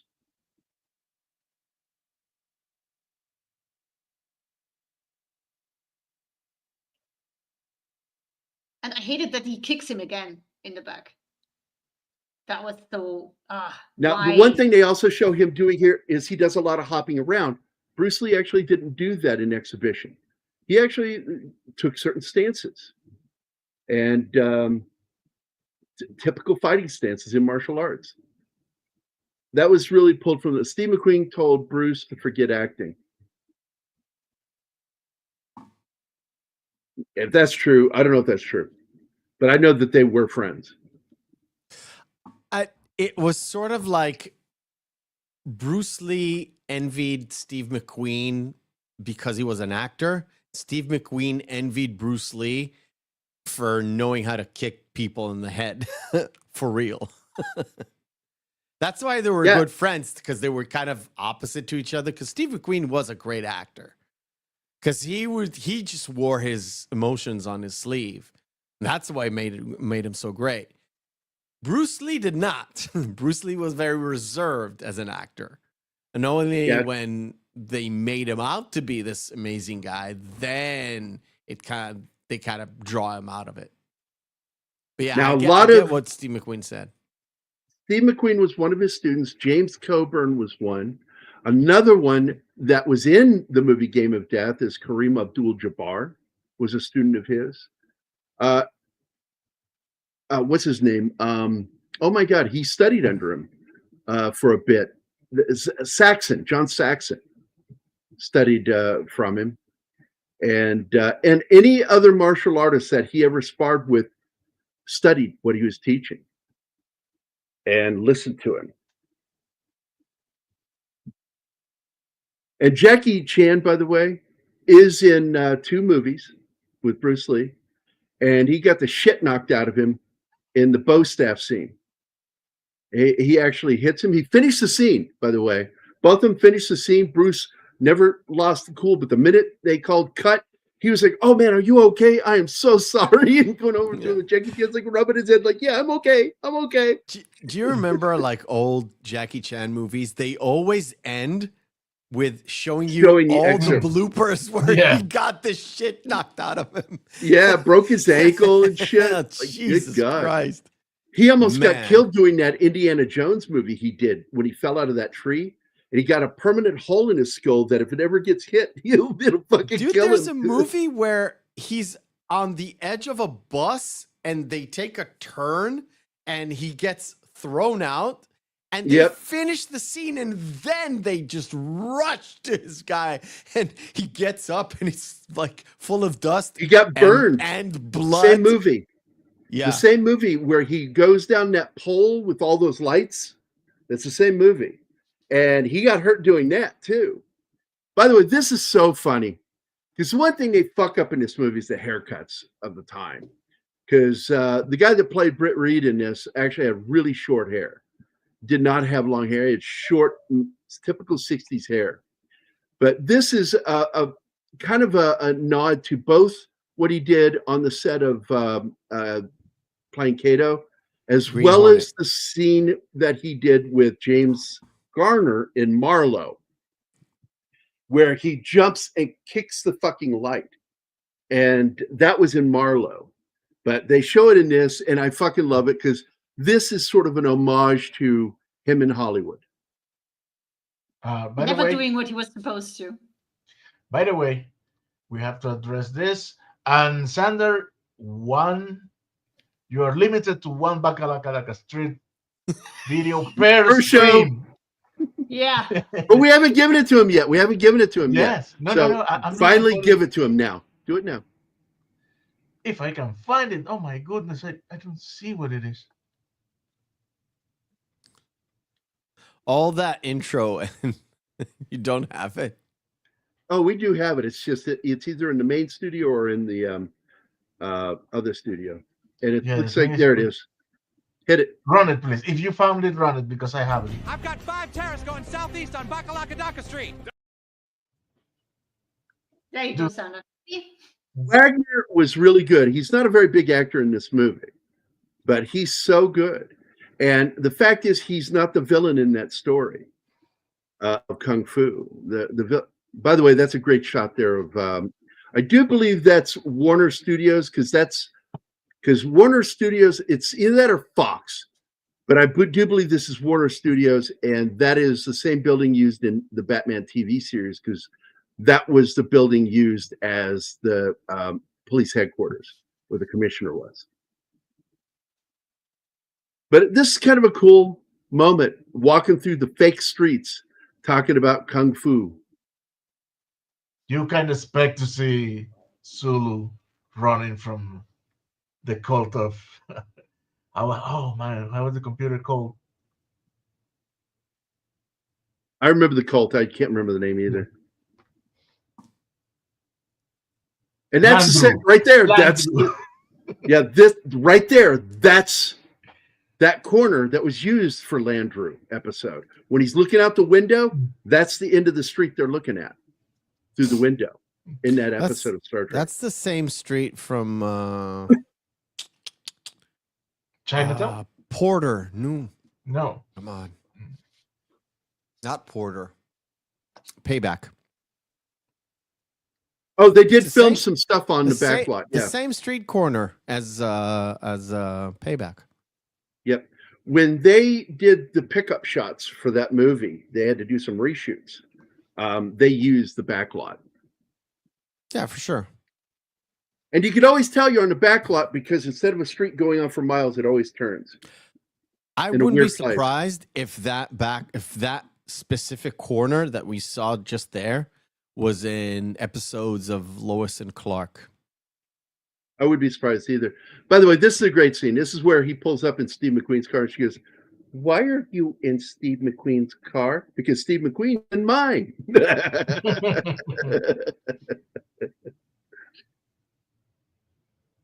And that's all you see of Steve McQueen. James Coburn has never mentioned Kareem Abdul-Jabbar. None of the big celebrities that he taught. I do like that they show this fake version of the Mamas and the Papas playing at this party. That's how rich this guy was. He could privately hire the Mamas and the Papas with Mama Cass. And this woman does not sound like Mama Cass. Looks like her, doesn't sound like her. Well, technically, all they have to get right was how big she was. How big Which, she was? She to be had her. to be fair, wasn't that big. But she died eating a sandwich, so Oh, that's actually a What? misnomer. It's not what happened. I She know died in it's her a sleep. joke. I know it's a joke. It's the joke has always been. It's too bad Karen Carpenter didn't share her sandwich, or it's too bad Mama Cass didn't share her sandwich with Karen Carpenter, which is just a mean joke. It's not funny, but I It's remember fucked that up. joke from when it was. Yeah, It's a joke because it's not from true. Austin. It's from Austin Powers. Like Mama Yeah, Cass also- ham sandwich. Karen was doing better. She died from a long She's on time recovery. of anorexia. Yeah. It's the long-term effects of these diseases wreak havoc on your body, Yep. and it's sad. And Mama Cass died in the same. Who was it that died in the same apartment as her? It was owned by Harry Chapin. Harry Chapin owned the apartment, and two rock stars died in the same bedroom, years apart. And he never sold it, but he never lived there again. And he wouldn't sell it or rent it out. He was so haunted by that. Gambit, you're wrong on that one. He didn't want to do it. He said he had already done it in this one.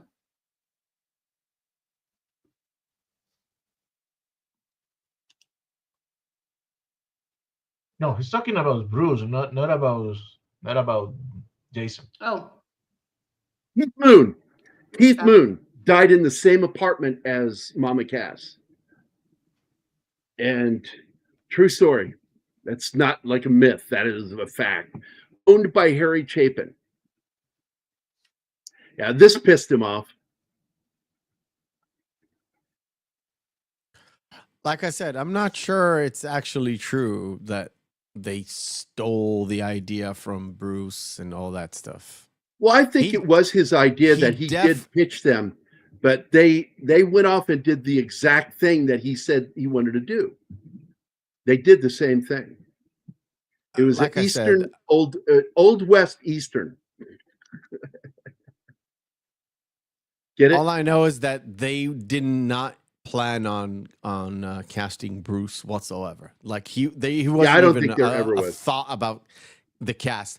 The idea, I have no idea. I haven't checked, but the fact of the matter is, they definitely did not want to cast Bruce Lee for that role.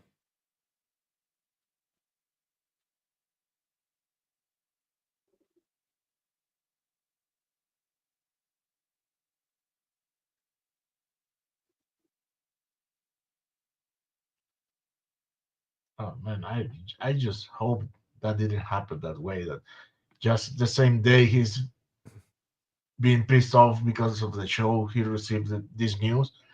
I really hope that happened that way. Probably not.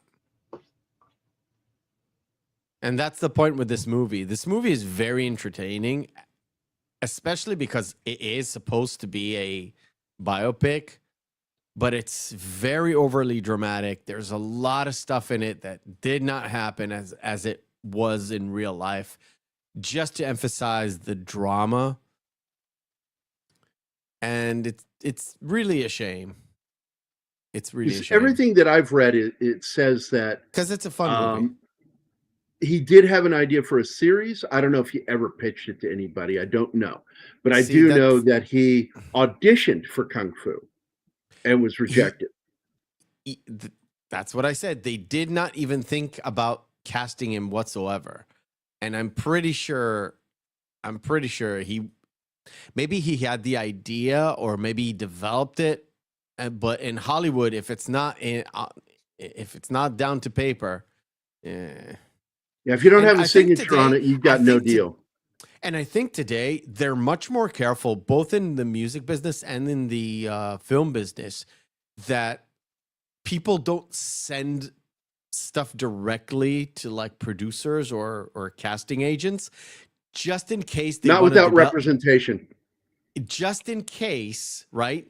They find a very similar idea, and then somebody comes in was like, "But I sent you this like 8 months ago." see, it's a script I wrote and blah, blah, blah. It's the same thing, and start suing. And they don't want to mess with that shit anymore. They just like, they reject everybody just to not get fucked up later on down the line.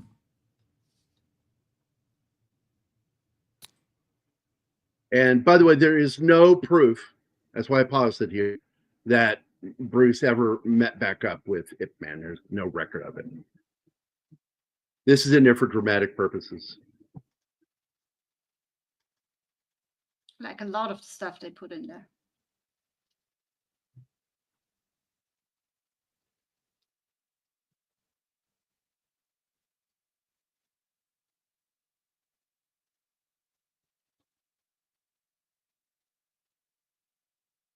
By the way, one of the cool things, if you watch the movie Hudson Hawk, you will see James Coburn do some kung fu in it. Really? Very limited. Very limited, because he suffered from rheumatoid arthritis. Yeah, which almost it wrecked his body. That's why his hands did this, and why he kind of disappeared. For not hands, but one hand was fucked up. No, both hands. Both hands go like this. They're both pointed inward. And you know where you can tell it? Not specifically in Hudson Hawk. In Maverick, where they have the end scene, the tournament, where how he holds his cigar, and then when he puts it down and then he flips over cards, you can tell his hand is fucked up. Yep. He does everything except for the jump. When he tries to do a high kick, and Bruce, oh, my hat.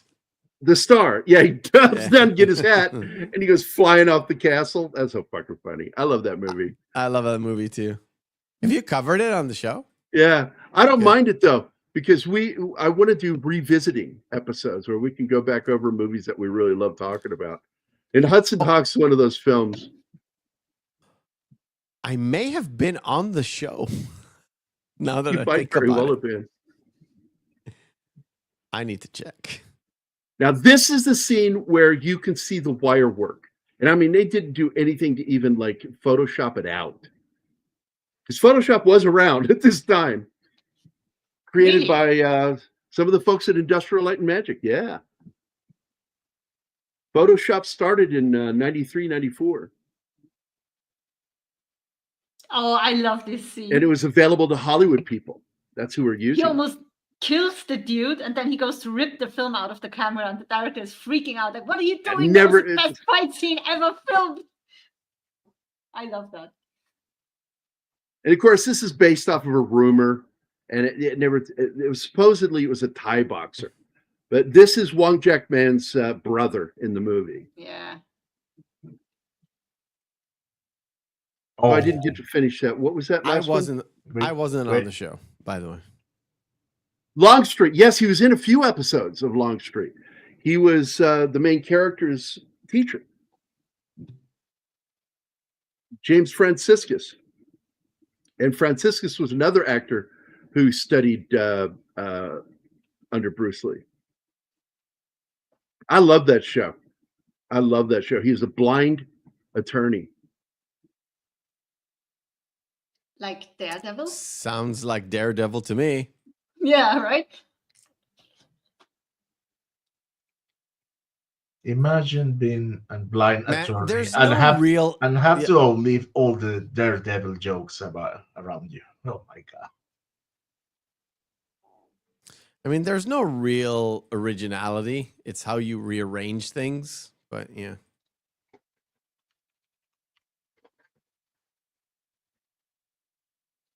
Hey, Lost for Word is a new member. Thank you. Thank you for joining. Awesome.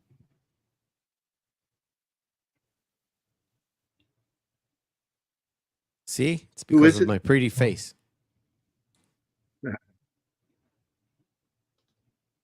Hey, I heard you got a new movie coming out. Happy Gilmore 2. Yes, it's doing very well. It's coming out July 28th, 5th. I don't know. On Netflix, by the way.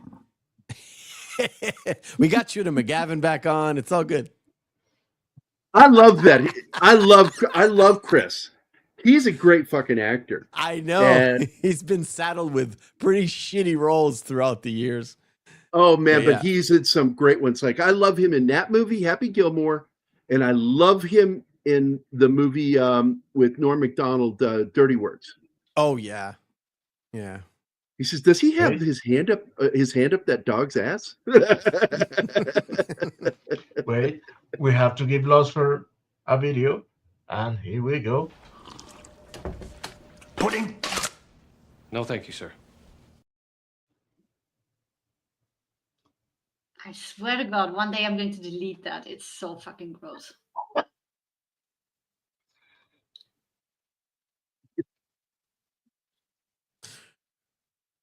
Replace it with the one with the. He's an insurance investigator, Powers. not a lawyer. From Austin Powers. It's like, it's a bit nutty. Yeah. Scene with Johnny's son's brother swearing to nail Bruce to the ground. Yeah, pretty sure. Now You there don't is get to truth laugh in at this. me, Gary. Fuck This that. there's truth in this, and then there's bullshit in this. The truth is, yes, this is how it happened. It was really quiet, and then they erupted, and it's true. But no, they didn't lift him up and carry him out. That's not So- true. That did not If, happen. if there's true and some bullshit, you could say there is true bullshit. Yep. I also find it interesting that when they show clips from the movie, that's actually Bruce Lee, Yes. Mhm. not reenacted scenes. I thought that was cool that they left those in there. What was the name of the fucking producer director? I know Raymond Chow is the one Raymond dude that- Chow, not Yeah. George. I said George Lee before. Raymond Yes, Chow. Raymond Chow is Raymond his Chow partner. is a shifty motherfucker. I'm not even joking. The whole mafia thing, the Hong Kong mafia. Yeah, he's deep with the mafia. Deep. I don't know how deep, but he's very deep. Died in 2018, by the way. Yeah, He had a long life long life. He made He- movies in America. till what, 2015? I think the last movie he directed. I think he's done a lot. don't He's know. Let me like go- produced a lot too. Let me go look real quick. I do know that he got involved with some American films, and let me go see if I can find it here. Raymond Chow worked on some American stuff. Yeah, he produced all the way up to 02. Oh, He's an two. executive Okay, producer. that's okay. Maybe in America, but I think he's done a lot of work in Hong Kong and like maybe not. Well, his Hong first Kong taste- itself, but yeah. His first taste of real money was with Enter the Dragon, and he liked that. And so I remember he got involved with some other stuff. He was involved with he was an EP on the Teenage Mutant Ninja Turtles. I forgot that. He was involved with that. I'm not surprised. I'm trying to find Maybe something because else. that's why it's good. By the way, he worked with Jackie Chan too. He did the Police Yeah. Story films with him, and Project A1 and A2, which was brought up in the chat. I saw that earlier. He did an American Hong Kong production, The Protector, with Jackie Chan. It co-starred Danny Aiello. I actually like that movie. One of my favorite films he was the executive producer on with Jackie Chan is Wheels on Meals. And I love that fucking movie. That was the first time I saw Benny the Jet. Urquides. God, I have trouble with his name. It's like one of those rolling names. Now, Bruce did use stuff like this. And it's true. I remember reading about it when I was younger that he was getting the latest technology in muscle stimulation. Yeah. I think there's an old like documentary with him using that thing and explaining how it works. But I may be conflating with this movie. Shannon Lee is a producer, actress, and writer. I thought she also is into doing stunts or something at one time because she also studied Jeet Kune Do. I'll be right back. She's the lead singer of the band. in this Oh, movie. that's why That's you don't really- like it. Yeah, she's the singer that played Mama Cass in this. That's wild. She did Cage 2 with Lou Ferrigno and High Voltage with Antonio Sabato Jr. My gosh. Martial Law with Sammo Hung. I love Sammo Hung, man. I fucking love that dude. I would rather watch Sammo Hung do a martial arts movie than Jackie Chan. Even though they are in movies together, but he did go off on his own. No, it's Wheels on Meals, Lost for Words. It's so goofy. Like, Yeah. Wheels on Meals. It's like weird. It's like it really throws me every time I have to say it. I'm like, am I saying that right? Yeah, yeah.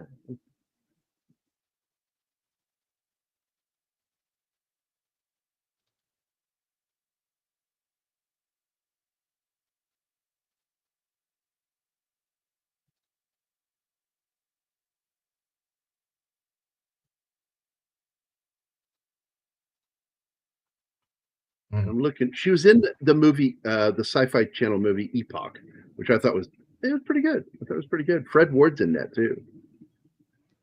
Also, Keith David's in it. Not to be confused with David Keith. Yeah. Oh, well, you are confused because it was David Keith, not Keith David. It was David Keith. What? What are you talking Yeah, about? David Keith. I said David Keith. No. Oh, Yes, I did. And then I made the joke about and not Keith David. I said Okay. that. That was my joke Okay.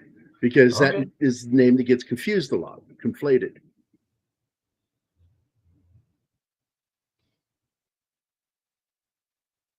What is this? Well, you got me there, Snorty. I thought you were referring to another movie. Yeah, Golden Harvest was his company. Yeah. And Golden Harvest, as I recall, got involved with Hammer at one point.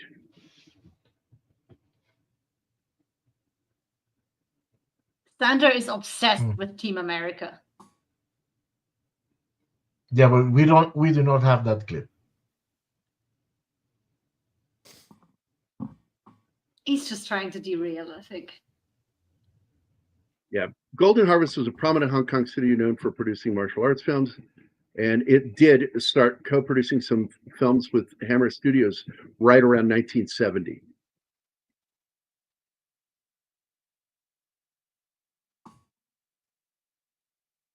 In fact, I think John Saxon was in one of them. I just saw that one of the smaller companies is doing a 4K release of the Hammer Golden Harvest film. Oh my God! Look who's here. Tim, where have you been? Hi, Tim. I ran into him in the chat the other night on somebody else's channel. Okay. Cheating. Tim, this is Bit. Come on, let me say it. Cheating bitch. Jesus Christ. Trying to get a joke out. this is for you for getting in that late. Some pictures of civilian casualties. Fuck you, Tim. It Good is just choice. first one here. This is a really good recreation of the mirror scene. Yeah.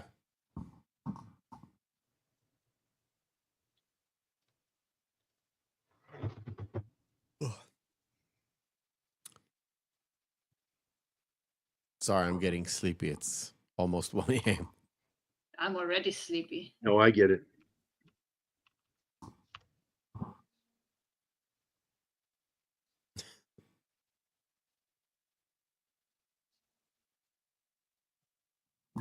Brothers. Oh, yeah. They should have brought Chuck Norris just for shits and giggles. That would have been fun. And by the way, the director in that scene for the Enter the Dragon scene, the actor playing him is the movie's director. That's what's his name? Rob Cohen. Yeah, just remember that's Arnold's buddy playing the giant's fucking soldier. This is the one I was talking about where he looks at his kid or something and he just walks away and Bruce says, no. But his kid just shows up out of nowhere and draws the demon's attention. And he's telling him, run. He's yelling, run. Run, Brandon, run. And Brandon's afraid to run. And he keeps trying to fight him and just keeps shouldering him off. Then finally, the nunchucks get lit up. You know, this light shines down on the fucking nunchucks and he pulls them out and starts whipping his ass. They don't even have Dan Jacinto in this movie. Jacinto, he's the one who taught him how to use fucking chucks. That should have been in there. That absolutely should have been in there.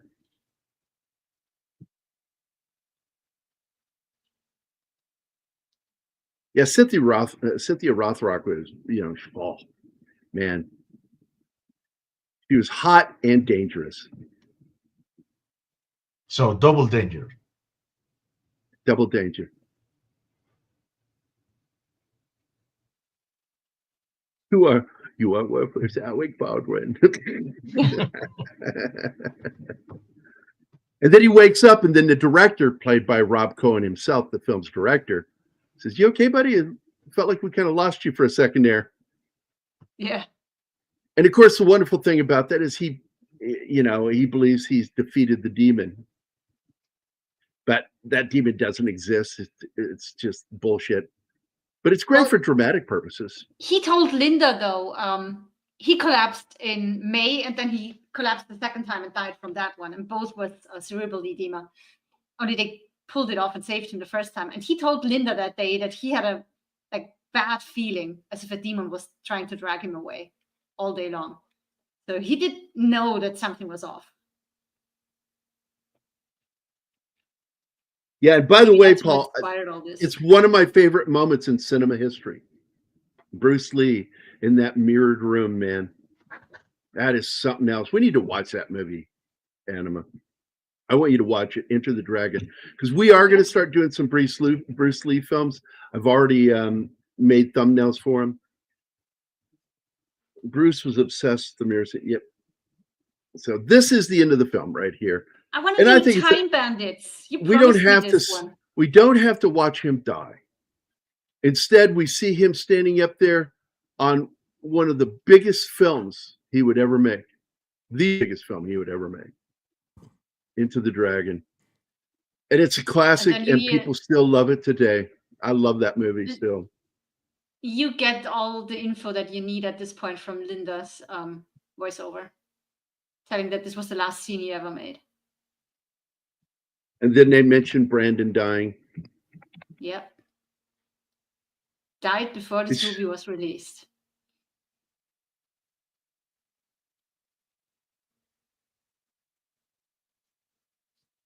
Jim Kelly is so much fun. I love Jim Kelly, man.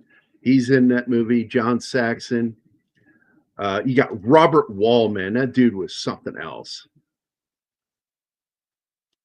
He was a serious martial artist. But Bolo Yeung is in that film. And apparently Bolo challenged Bruce. It wasn't anything ugly. It's just he wanted to see his skills. And so they sparred on set.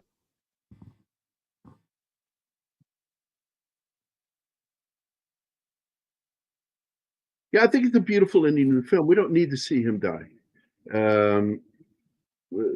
Show him going out on top, which is what he did.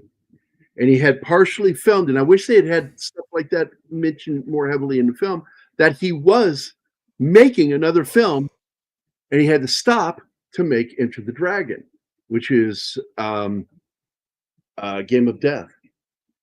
And so we never got the complete film.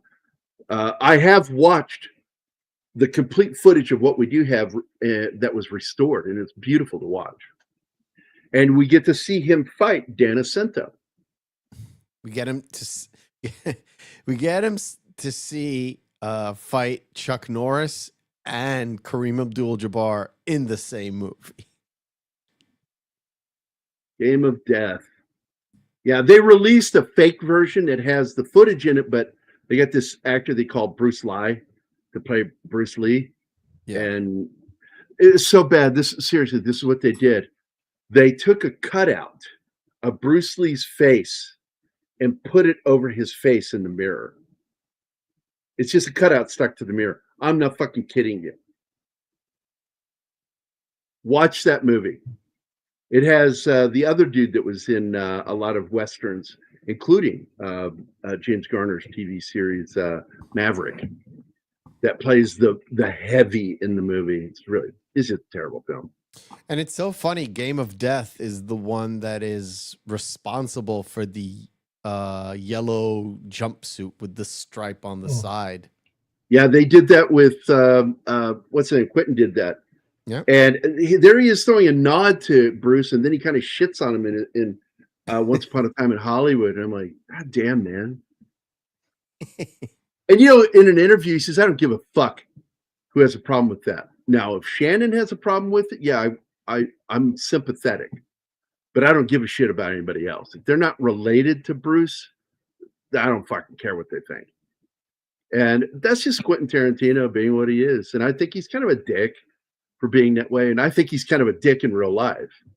I think he said I'm kind of a dick. Yeah, he admits to it. Didn't admit to it that he's kind of a dick and is very difficult to live with. I and his wife is an Israeli too. So fucking Quentin, so weird. Like, I don't know how she forgave him. Big nostrils from that movie. Uma Thurman. God, she's got giant nostrils. I mean, seriously, they look like two gigantic black holes that'll just suck the life out of you. She is huge in Aries, man. They're gigantic. When she turns her head this way, they're gigantic. It's like they look like your entire finger would fit in at an angle. It's giant fucking nostrils. And wait, but tell me, he did her dirty. Giant nostrils, though. Yeah, she does. She's got ginormous nostrils. And can I go to bed? Dirty. Yeah. Wait, hold. Why did it do it dirty? I was trying to tell you, and you keep fucking interrupting. I know. You fucking dick. I'm such an asshole. I know. I love you, man. I'm sorry. Go on. I will. No, all he did was he told her it was safe to do that scene with the car, and she ended up getting injured doing that run down that dirt road, that gravel road, and lost control of the vehicle. And it's on camera. You can actually see the accident she had, and fucked her neck up. And that was his fault. He was 100% to blame for that. And, don't tell somebody something you don't fucking know. If you're not the person in charge of something, then don't fucking lie. And he told her it was safe, and it wasn't. Will I ever be able to see it? Yeah. Did no one watch Old Guard 2? No, I'm not going to fucking watch that movie. She's a child abuser. I'm not going to watch something with now that I know she's a child abuser. What, Charlize Theron? Yeah. Oh, fuck that chick. Fuck. Yeah. Not because of her real life, but if you look at most of her movies, I don't like her action scenes. She gets the moves down, but she doesn't understand the physics of it. And I just can't stand that. I just can't stand her. She was in Eon Flux. How low can you go? Yeah. I haven't seen it in so long. I forgot she was in it. Don't watch it. It's so fucking dumb. I like it for what it is. It's so got some fucking good stuff dumb. in it. It has. I love the animated show. It has nothing to do with the animated show. I love the names, places, premise. The animated show is fucking fantastic. And by the way, again, to point out some cool shit that He did as a director. I'm talking about Rob Cohen again. Rob Cohen directed Dragonheart. He directed that movie Stealth. It's not bad. It's not great, but it's not bad. He directed, or he's the producer of The Running Man. But as a director, he did some fairly decent movies. I'm trying to find his list here. There we go. He did the Alex Cross movie. It was okay. He worked on The Mummy, Tomb of the Dragon Emperor, which I didn't like. He did the Rat Pack movie. He directed that. It's really good. It's a TV movie about Sinatra and the guys, Dean Martin and him. He did the movie Daylight, which is good with Stallone. He did Dragonheart, which I like that movie. Anything else worth mentioning? He worked on Miami Vice, did 3 episodes. That's it. That's it for him. That's it. So we're going to get out of here because Mephisto needs to go to bed. I hope everybody had a good time. It was fun. It was a fun show. I always have fun when we talk about these movies. So I want to thank Gambit, Snortopoopas, Cuber, Penny, Emmanuel, 3 Rock Creation, Sandra Hammerslag, Bill Barkley, Railway Nation Gaming Eclipse, Zax, Paul Says, Lost for Words, Hail in Place, the Peter Vinkman fan site, also known as Vinkman's Girl, FKHC 2005, also known as Tim, and Eli Cortez. Thanks for popping in, guys. And appreciate you guys are kind of doing your own thing in the chat, and I love it. So, did you hear the guy that was touring with the Annabelle doll? Yeah, he fucking croaked, dude. Yeah. I'm sure it probably was from something completely unrelated, but yeah, that helps with that scary folklore shit. It helps build it. So, we're going to get out of here, guys. Everybody have a great day, and we will be back again tomorrow morning where we're going to talk about just how well Superman did this week at the box office, and is it going to be the that big summer movie of this year? Is it going to do it? I don't know. It could. It might not. We'll see. Anyway, see you guys tomorrow. Bye, guys. Bye. Bye.